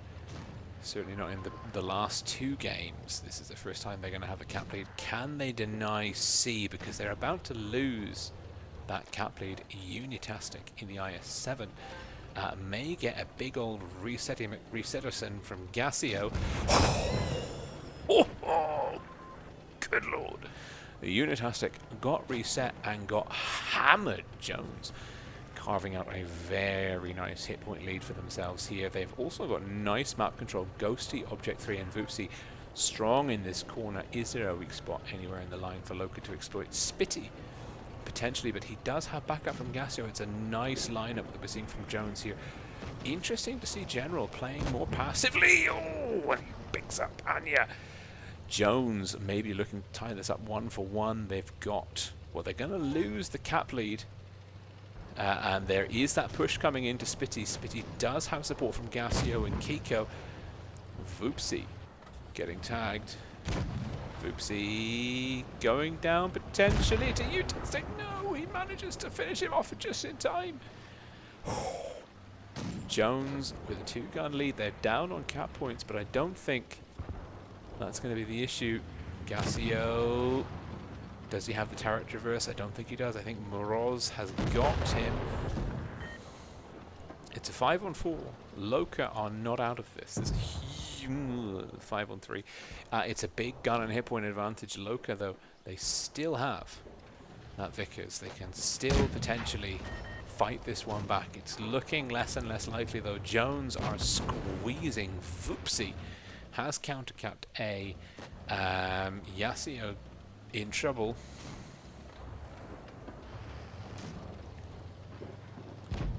Lovely round. Well, Voopsy with a kill.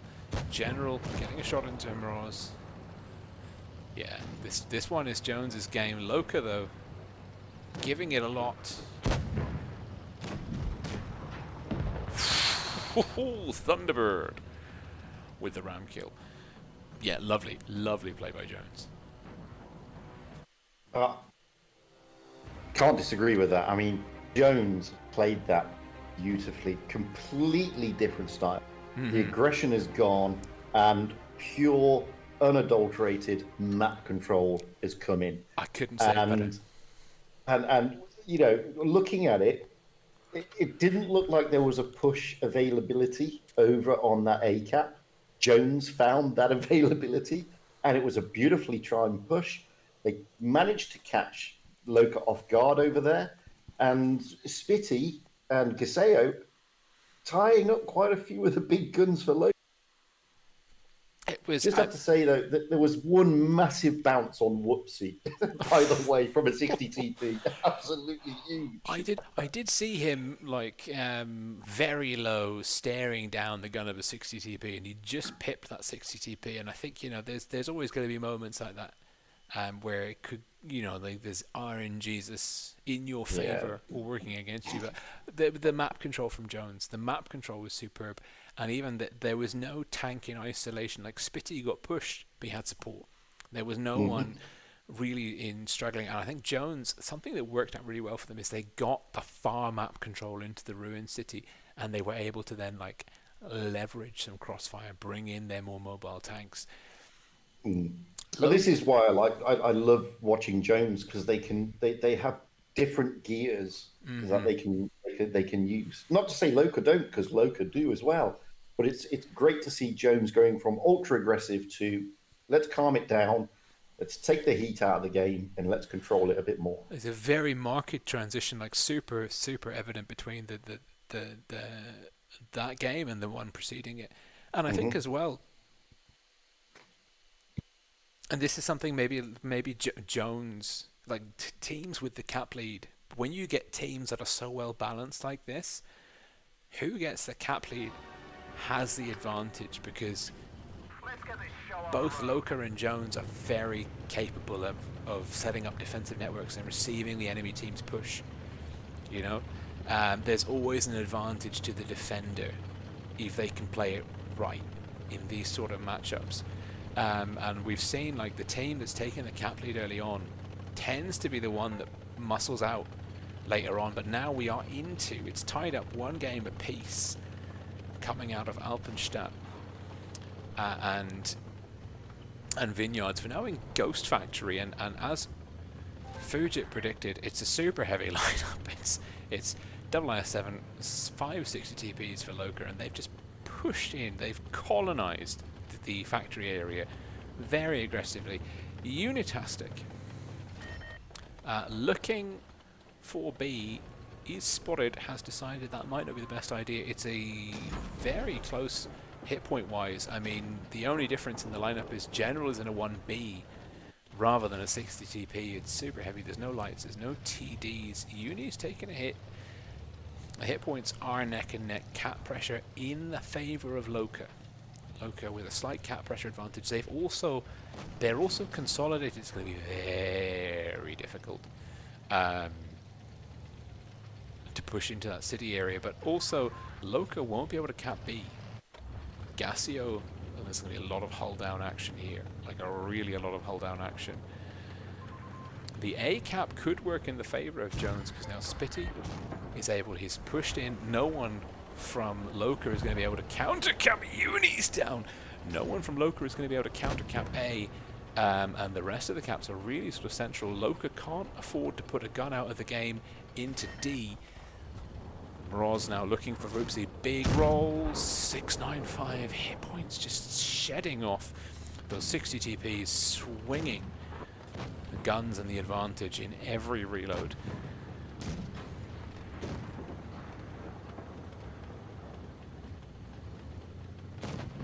There's a lot happening. It's still very close. B has been capped by Jones. Jones do have... God, I hate this. This map is so hard to find the free cam in. Guns, HP, and caps favouring Jones at the moment. It seems that very aggressive play from Loca. Or maybe I jinxed Loca by saying the team that has the cap lead has the advantage, because it doesn't seem to be the case here. Yasio chasing Kiko will get the kill shot on Kiko. He's now, however, getting chased by a very healthy Spitty. Spitty will connect. 5-on-2. Jones, or 5-on-4, sorry. Jones potentially winning this one. Certainly they're looking very comfortable at the moment. And Roz, he was healthy up until a few moments ago. he could kill Gassio. He could bounce gas. No. Do not ram the front. Yeah, this is all she wrote. Loca on the back from here. Hermeros. And it's the 1B for General putting in. And I'm sorry, I apologize profusely because I jinxed the entire meta. Fujit. Well, I think the play of that in the middle area, but the play for me in that game was Spitty capping A, because as you quite rightly pointed out, it's impossible for Loca to counter cap it from that position, and it was a very nicely timed push by Jones's into B. They take out Unitastic very early with that push. But they've got that security of the A cap. Loca thought about capping D to bring some security back, but by the time they thought they jumped into D, it was too late, and they had no choice but to try and counter the push. And it was a brawl. And the focus fire by Jones was just slightly better than that of Loca. Fantastic, well thought out gameplay by Jones. Really well thought out. Well, I think for me, something that because Loca had tanks towards D, they were sort of. I don't think they were anticipating such an aggressive push. They thought, okay, A has been capped, and maybe they underestimated like how quickly the IS-7 could get from A, then into the pool. Because not only is A hella far away from the other caps, it's also uphill, which means if you're coming in from A towards the city, you move faster going from A to B than B to A. And it's just one of those things, it's a small detail that might be overlooked. And Jones were able to get the cap advantage and then also kind of come into the brawl where Loca were with the gun advantage, positionally, which I don't think Loca were anticipating. And that I'm sure Loca will learn a lot from this particular No, I think you're 100% correct. I think Loca thinking they had they had the heavy meta and they were going to be able to contain it. Let's see. We are now going back into Ghost Factory. Loca now, blue team, South Spawn. Jones, red team, North Spawn. Jones on match point. This is a best of 4. Jones leading Loca 3-2. Fujit has predicted very loosely, a tiebreaker between the two. Certainly we have seen that either team is capable of pulling out the win here. Loca leaning into the 60 TP meta with 1 IS-7, 6 60 TPs. C getting quick capped. Jones quadruple 60 TP, triple IS-7. Jones more mobile. Only just C and D going. Not sure I like this. Not sure I like this from Jones at all. They're going to have the cap lead. Well, actually, this is nice. I take it back. Jones have pushed C. They're putting back. They've got 2 caps to 1 and they're consolidating. The only issue, of course, is Voopsy in the IS-7. And he is, well, he doesn't have to worry too much because most of Loca, apart from Yasuo, are 60 TPs. And Loca may have forgotten the mantra of the 60 TP, which is go in fast and hard. And they've been a little bit light-footed around the BC area, despite being the heavier lineup. And they've given Jones the time to get the cap lead and to reform. And D is a difficult counter push. C is covered. We are seeing a move from Unitastic. Plasma Grid camo. And Gasio's bled. Hit points neck and neck. No, Loca are in a good spot here. Jones have dropped the ball. Jones have left C unattended. And Loca are insulating. Unitastic's counter-capping. Jones are bleeding on the push. Unitastic now pushing in for Object 3. Not connecting. There's a lot of guns. There's a lot of hit points about to be traded. And it's messy. It is messy, but Loca are now 3 caps to 1. Yasuo. The lone IS-7 just throwing himself in, trying to protect those 60 TPs. This is looking like a tiebreaker, but it is still very finely balanced. B is getting counter. Oh no! Loca quickly dispatching Spitty and Object 3. Then down. Ventastic down. Voopsy picking up a critical bounce. I feel like there's been a devolution of focus fire here. Teams not shutting down the guns, but Loca still 3 caps to 1, still with a gun advantage. Hit points, 2 gun advantage. Loca are riding this one out. Jones had such a good defensive network, but they dropped the ball on seed. They counter-rotated into a push that wasn't coming. Loca hyper-aggressive through C, now just piling on the pressure onto the remaining guns. Voopsy is able to take down Yasuo, but Loca are squeezing. They are tightening that noose. And it looks like Utastic will be shutting down Voopsy. Nope, Unitastic to oblige. And it's a 5-on-2, and you just can't imagine how Jones can recover from this in this particular fixture. Kiko in general, well, there's 2, but it's the cap points. And yeah, this one is in the bag for Loca. Fujit, to pull you in while we're still going. I'm just popping to buy a Lockfield, Oh.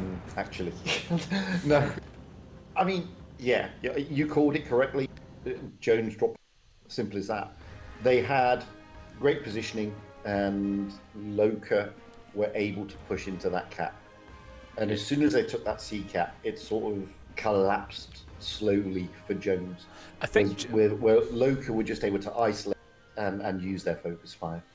and I wonder, and I think, like, I do wonder, is it that Loca pushed in first into that? Because pushing into the city, I didn't realize both caps, like, if you push in the 60 TP, you're pushing into a hull down counter cap position. So there's the advantage into being the first in to your opponent's cap if they don't have crossfire within the factory. But of course, if you have crossfire within the factory, you're vulnerable to a push from outside the factory. And I think Jones were looking for a flanking maneuver, and Loca just kind of were the first to make the move.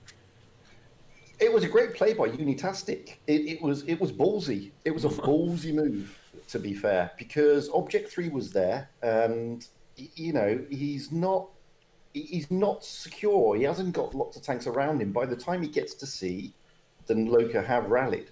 But it was a ballsy move by Unitastic, and boy, did it pay off. And you're right. I mean, the Joneses are looking for that counter push over on that C cap, on that B cap. But by then, they're in a world of pain because they've got 3 tanks that are going to go out for that trade, compared to the Loca only losing 2 tanks on the other side. And out of those 2 tanks, one of them, Moroz, lasted like eternity.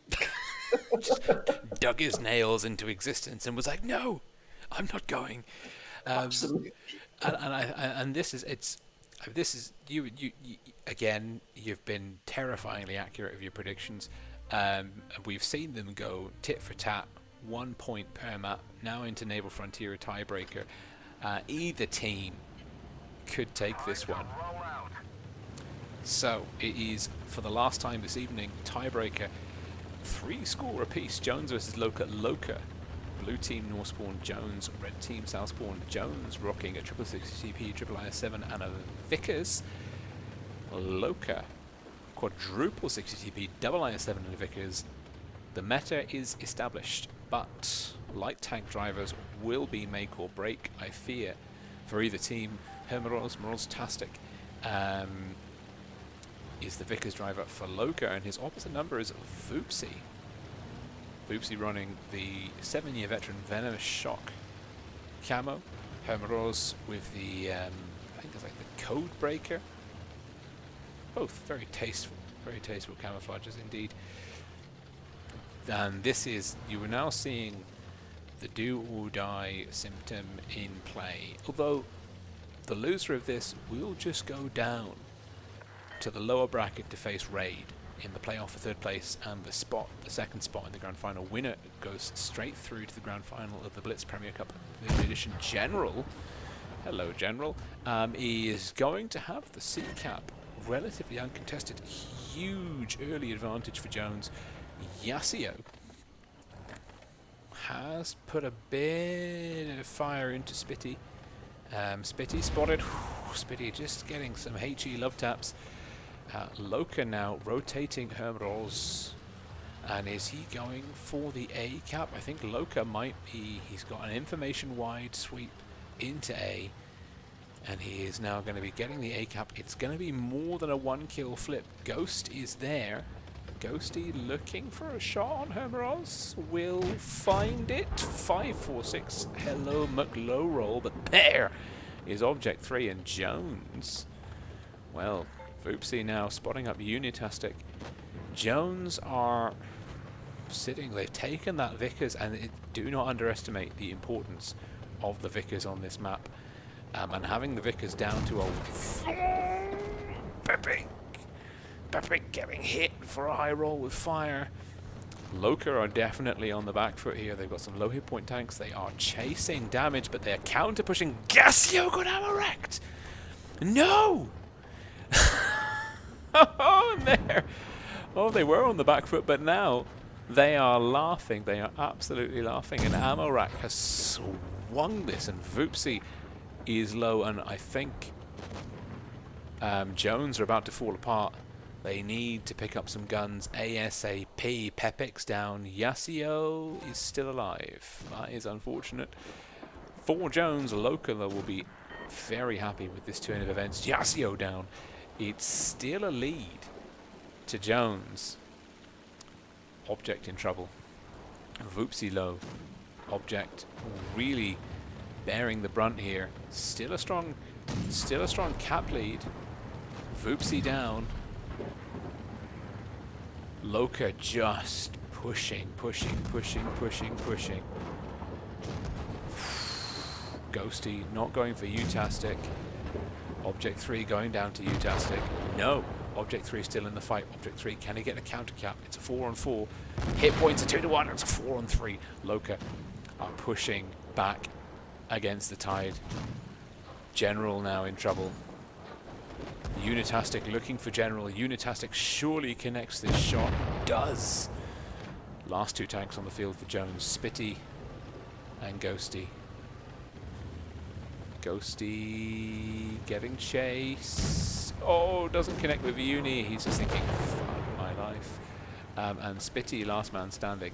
And Loca, I don't know how critical an ammo rack can be. I don't know how many hit points were on the other end of that ammo rack. But I do believe that it made Loca's life significantly easier. And Spitty has just said, you know what? I am so done. I am so done with this game. And we will be seeing Loca going through. Yeah. Spitty's like, yeah, okay, let's get this over and done with. Huge game to Loca, and either team, so closely balanced, could have won it. Jones picking up the lead early on, but Loca with a... I mean, who was ammo rack? Can you remember? It was Gaseo, and it was Utastic who took him out. Oh, and it was a full hit point ammo rack. Yeah, it was massive. That's the Joneses are going to feel robbed. To be fair, they had control of that game. Yeah. Not to say that Loca didn't play it well. I mean, the 60 TP, high risk, high reward. It is ammo rack prone. Everybody knows that. And when you come to these big games and you pivots on that, then you're going to be disappointed. You're going to feel that RNG was slightly against you and that you're slightly robbed. And when you get game, I spoke to some of the guys in the Blitz Cup, and it's demoralizing when you lose a tank that way. Mm-hmm. When you're demoralized as a team, then you sort of lose a little bit of focus. And when you lose that little bit of focus, it gives the advantage to the opposition. Well, I think they just penalize them brutally. Not only losing focus, but you have a strat, you have a formation, you have a sort of cohesion with your teammates and understanding about what your responsibilities are in that formation of 7 tanks. And as a typical game, a non-ammo rack game progresses, there's a slow evolution of roles and responsibilities. I've lost hit points, I need to be more passive. I've got a deep hit point pool, I can be more aggressive. And having a full hit point ammo rack swing so quickly. It's not just that. If you look at where Gaseo was, he was in a good position at the back near that TD spot, stopping anything going into B, and it's a full HP ammo rack. 2,800 plus hit points. Which is I mean, like 5 shots for the price of 1. Yeah. More than 5 or 6 shots, effectively. But 5 shots, but still, his going down. Everyone else in the team then has to sort of readjust to that new reality. We've lost cover fire. We've lost pressure on this point the enemy can advance from. We've lost DPM. It's a huge swing, and everyone has got the same chance of getting an ammo rack, whatever. I think it would be cheat to say that Loca got lucky because they Completely, yeah. they You still have to play the capitalized. game. Yeah. They were like, okay, I mean, the Yamarak brought them to even. Yes. It was still pretty much neck and neck, but Loca were like, here is our window of opportunity, and they fucking threw it open and jumped right on through, which is Totally.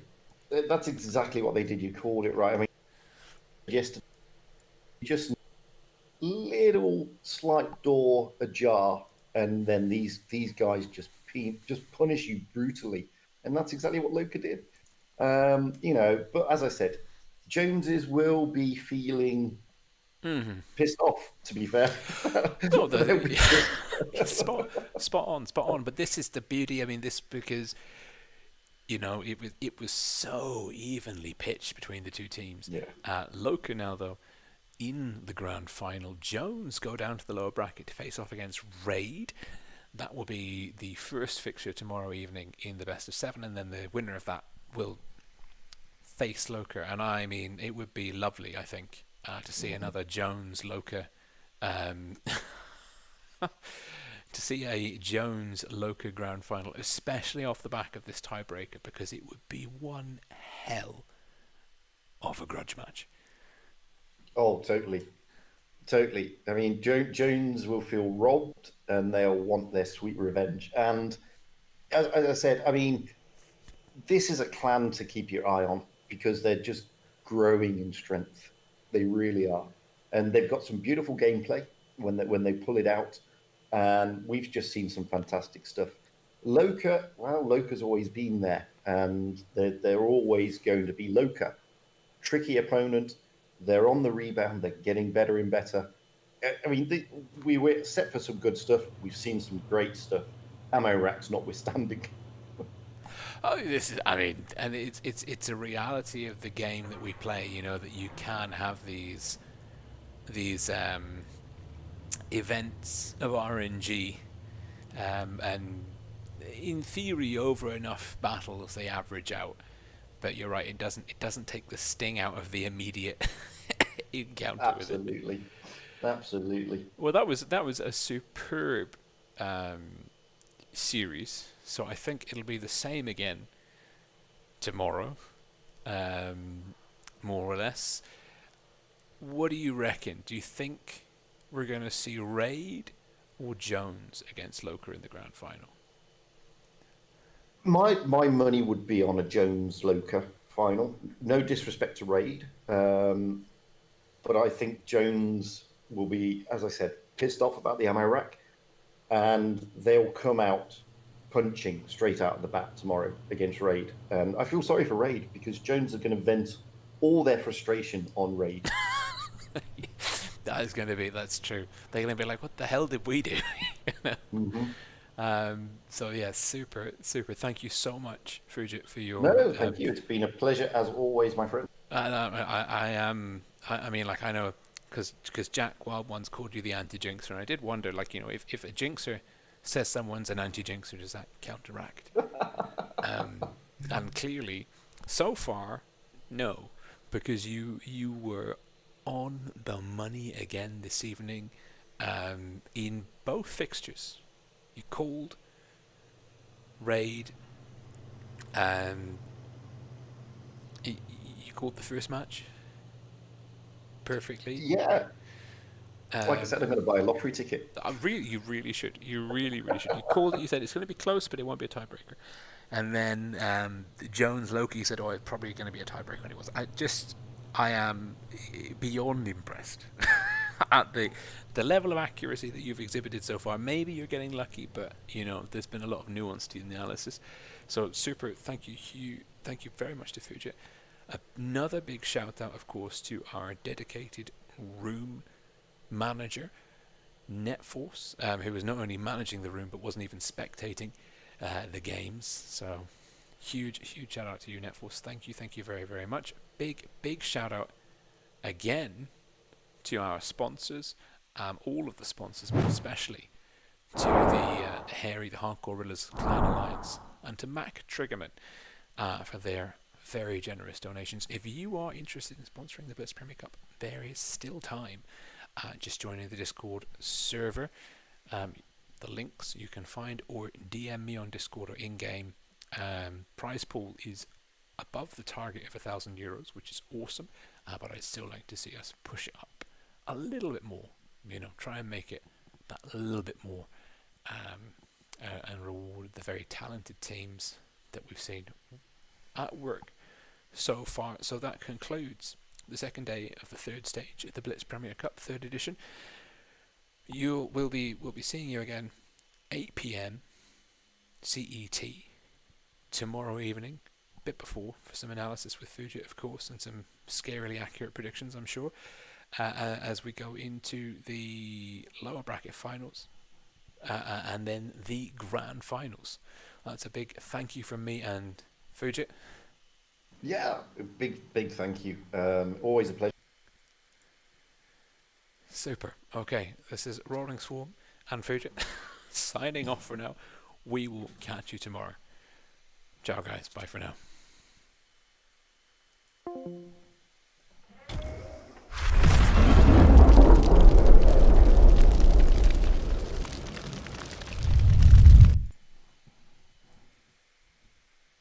Franco Mercia, specie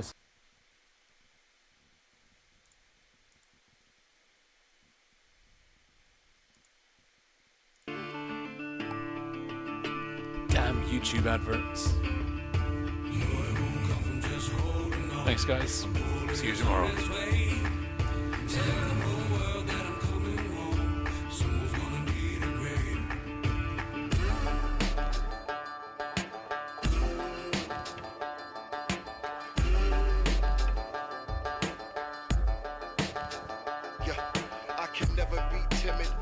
To the finish, even through the blemishes, my heart is replenished. Violent images with something in store, it's kinda heavy. Hold it steady, I'm ready for war with no confetti. A party time, I'm sorry, I apologize. It's obvious that you ignore the truth just to acknowledge lies. And honestly, this is a promise, not a threat. So you better watch your comments while your consciousness is left. Forget the politics of dollars in your wallet. Just know I'm coming home for everyone I have a problem with. Don't look astonished, cause you knew that it was coming. You looking at me dumb, I suggest you start running. You can increase your pace, but I'm chasing you down. Losing patience, you blatantly choose breaking the vows. Tomorrow isn't promised, and that's even if you live today. Watch what you say, or somebody's gonna need a grave.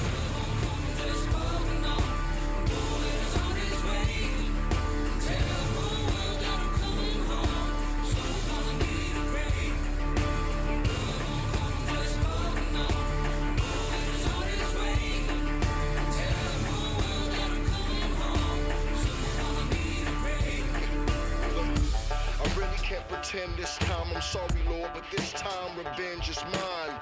So be afraid, cause this is the big payback for your charades in every game you played. I can't believe you took my kindness for weakness. Been wrong for years, but fear has got you speechless. So rest in peace as your whereabouts are a secret. Your family is looking for authorities to speak with. You need luck, cause right now life's lease is up. So keep it up, I'll be behind you creeping up. The disconnect between us comes from disrespect. You better listen or your family will be missing next.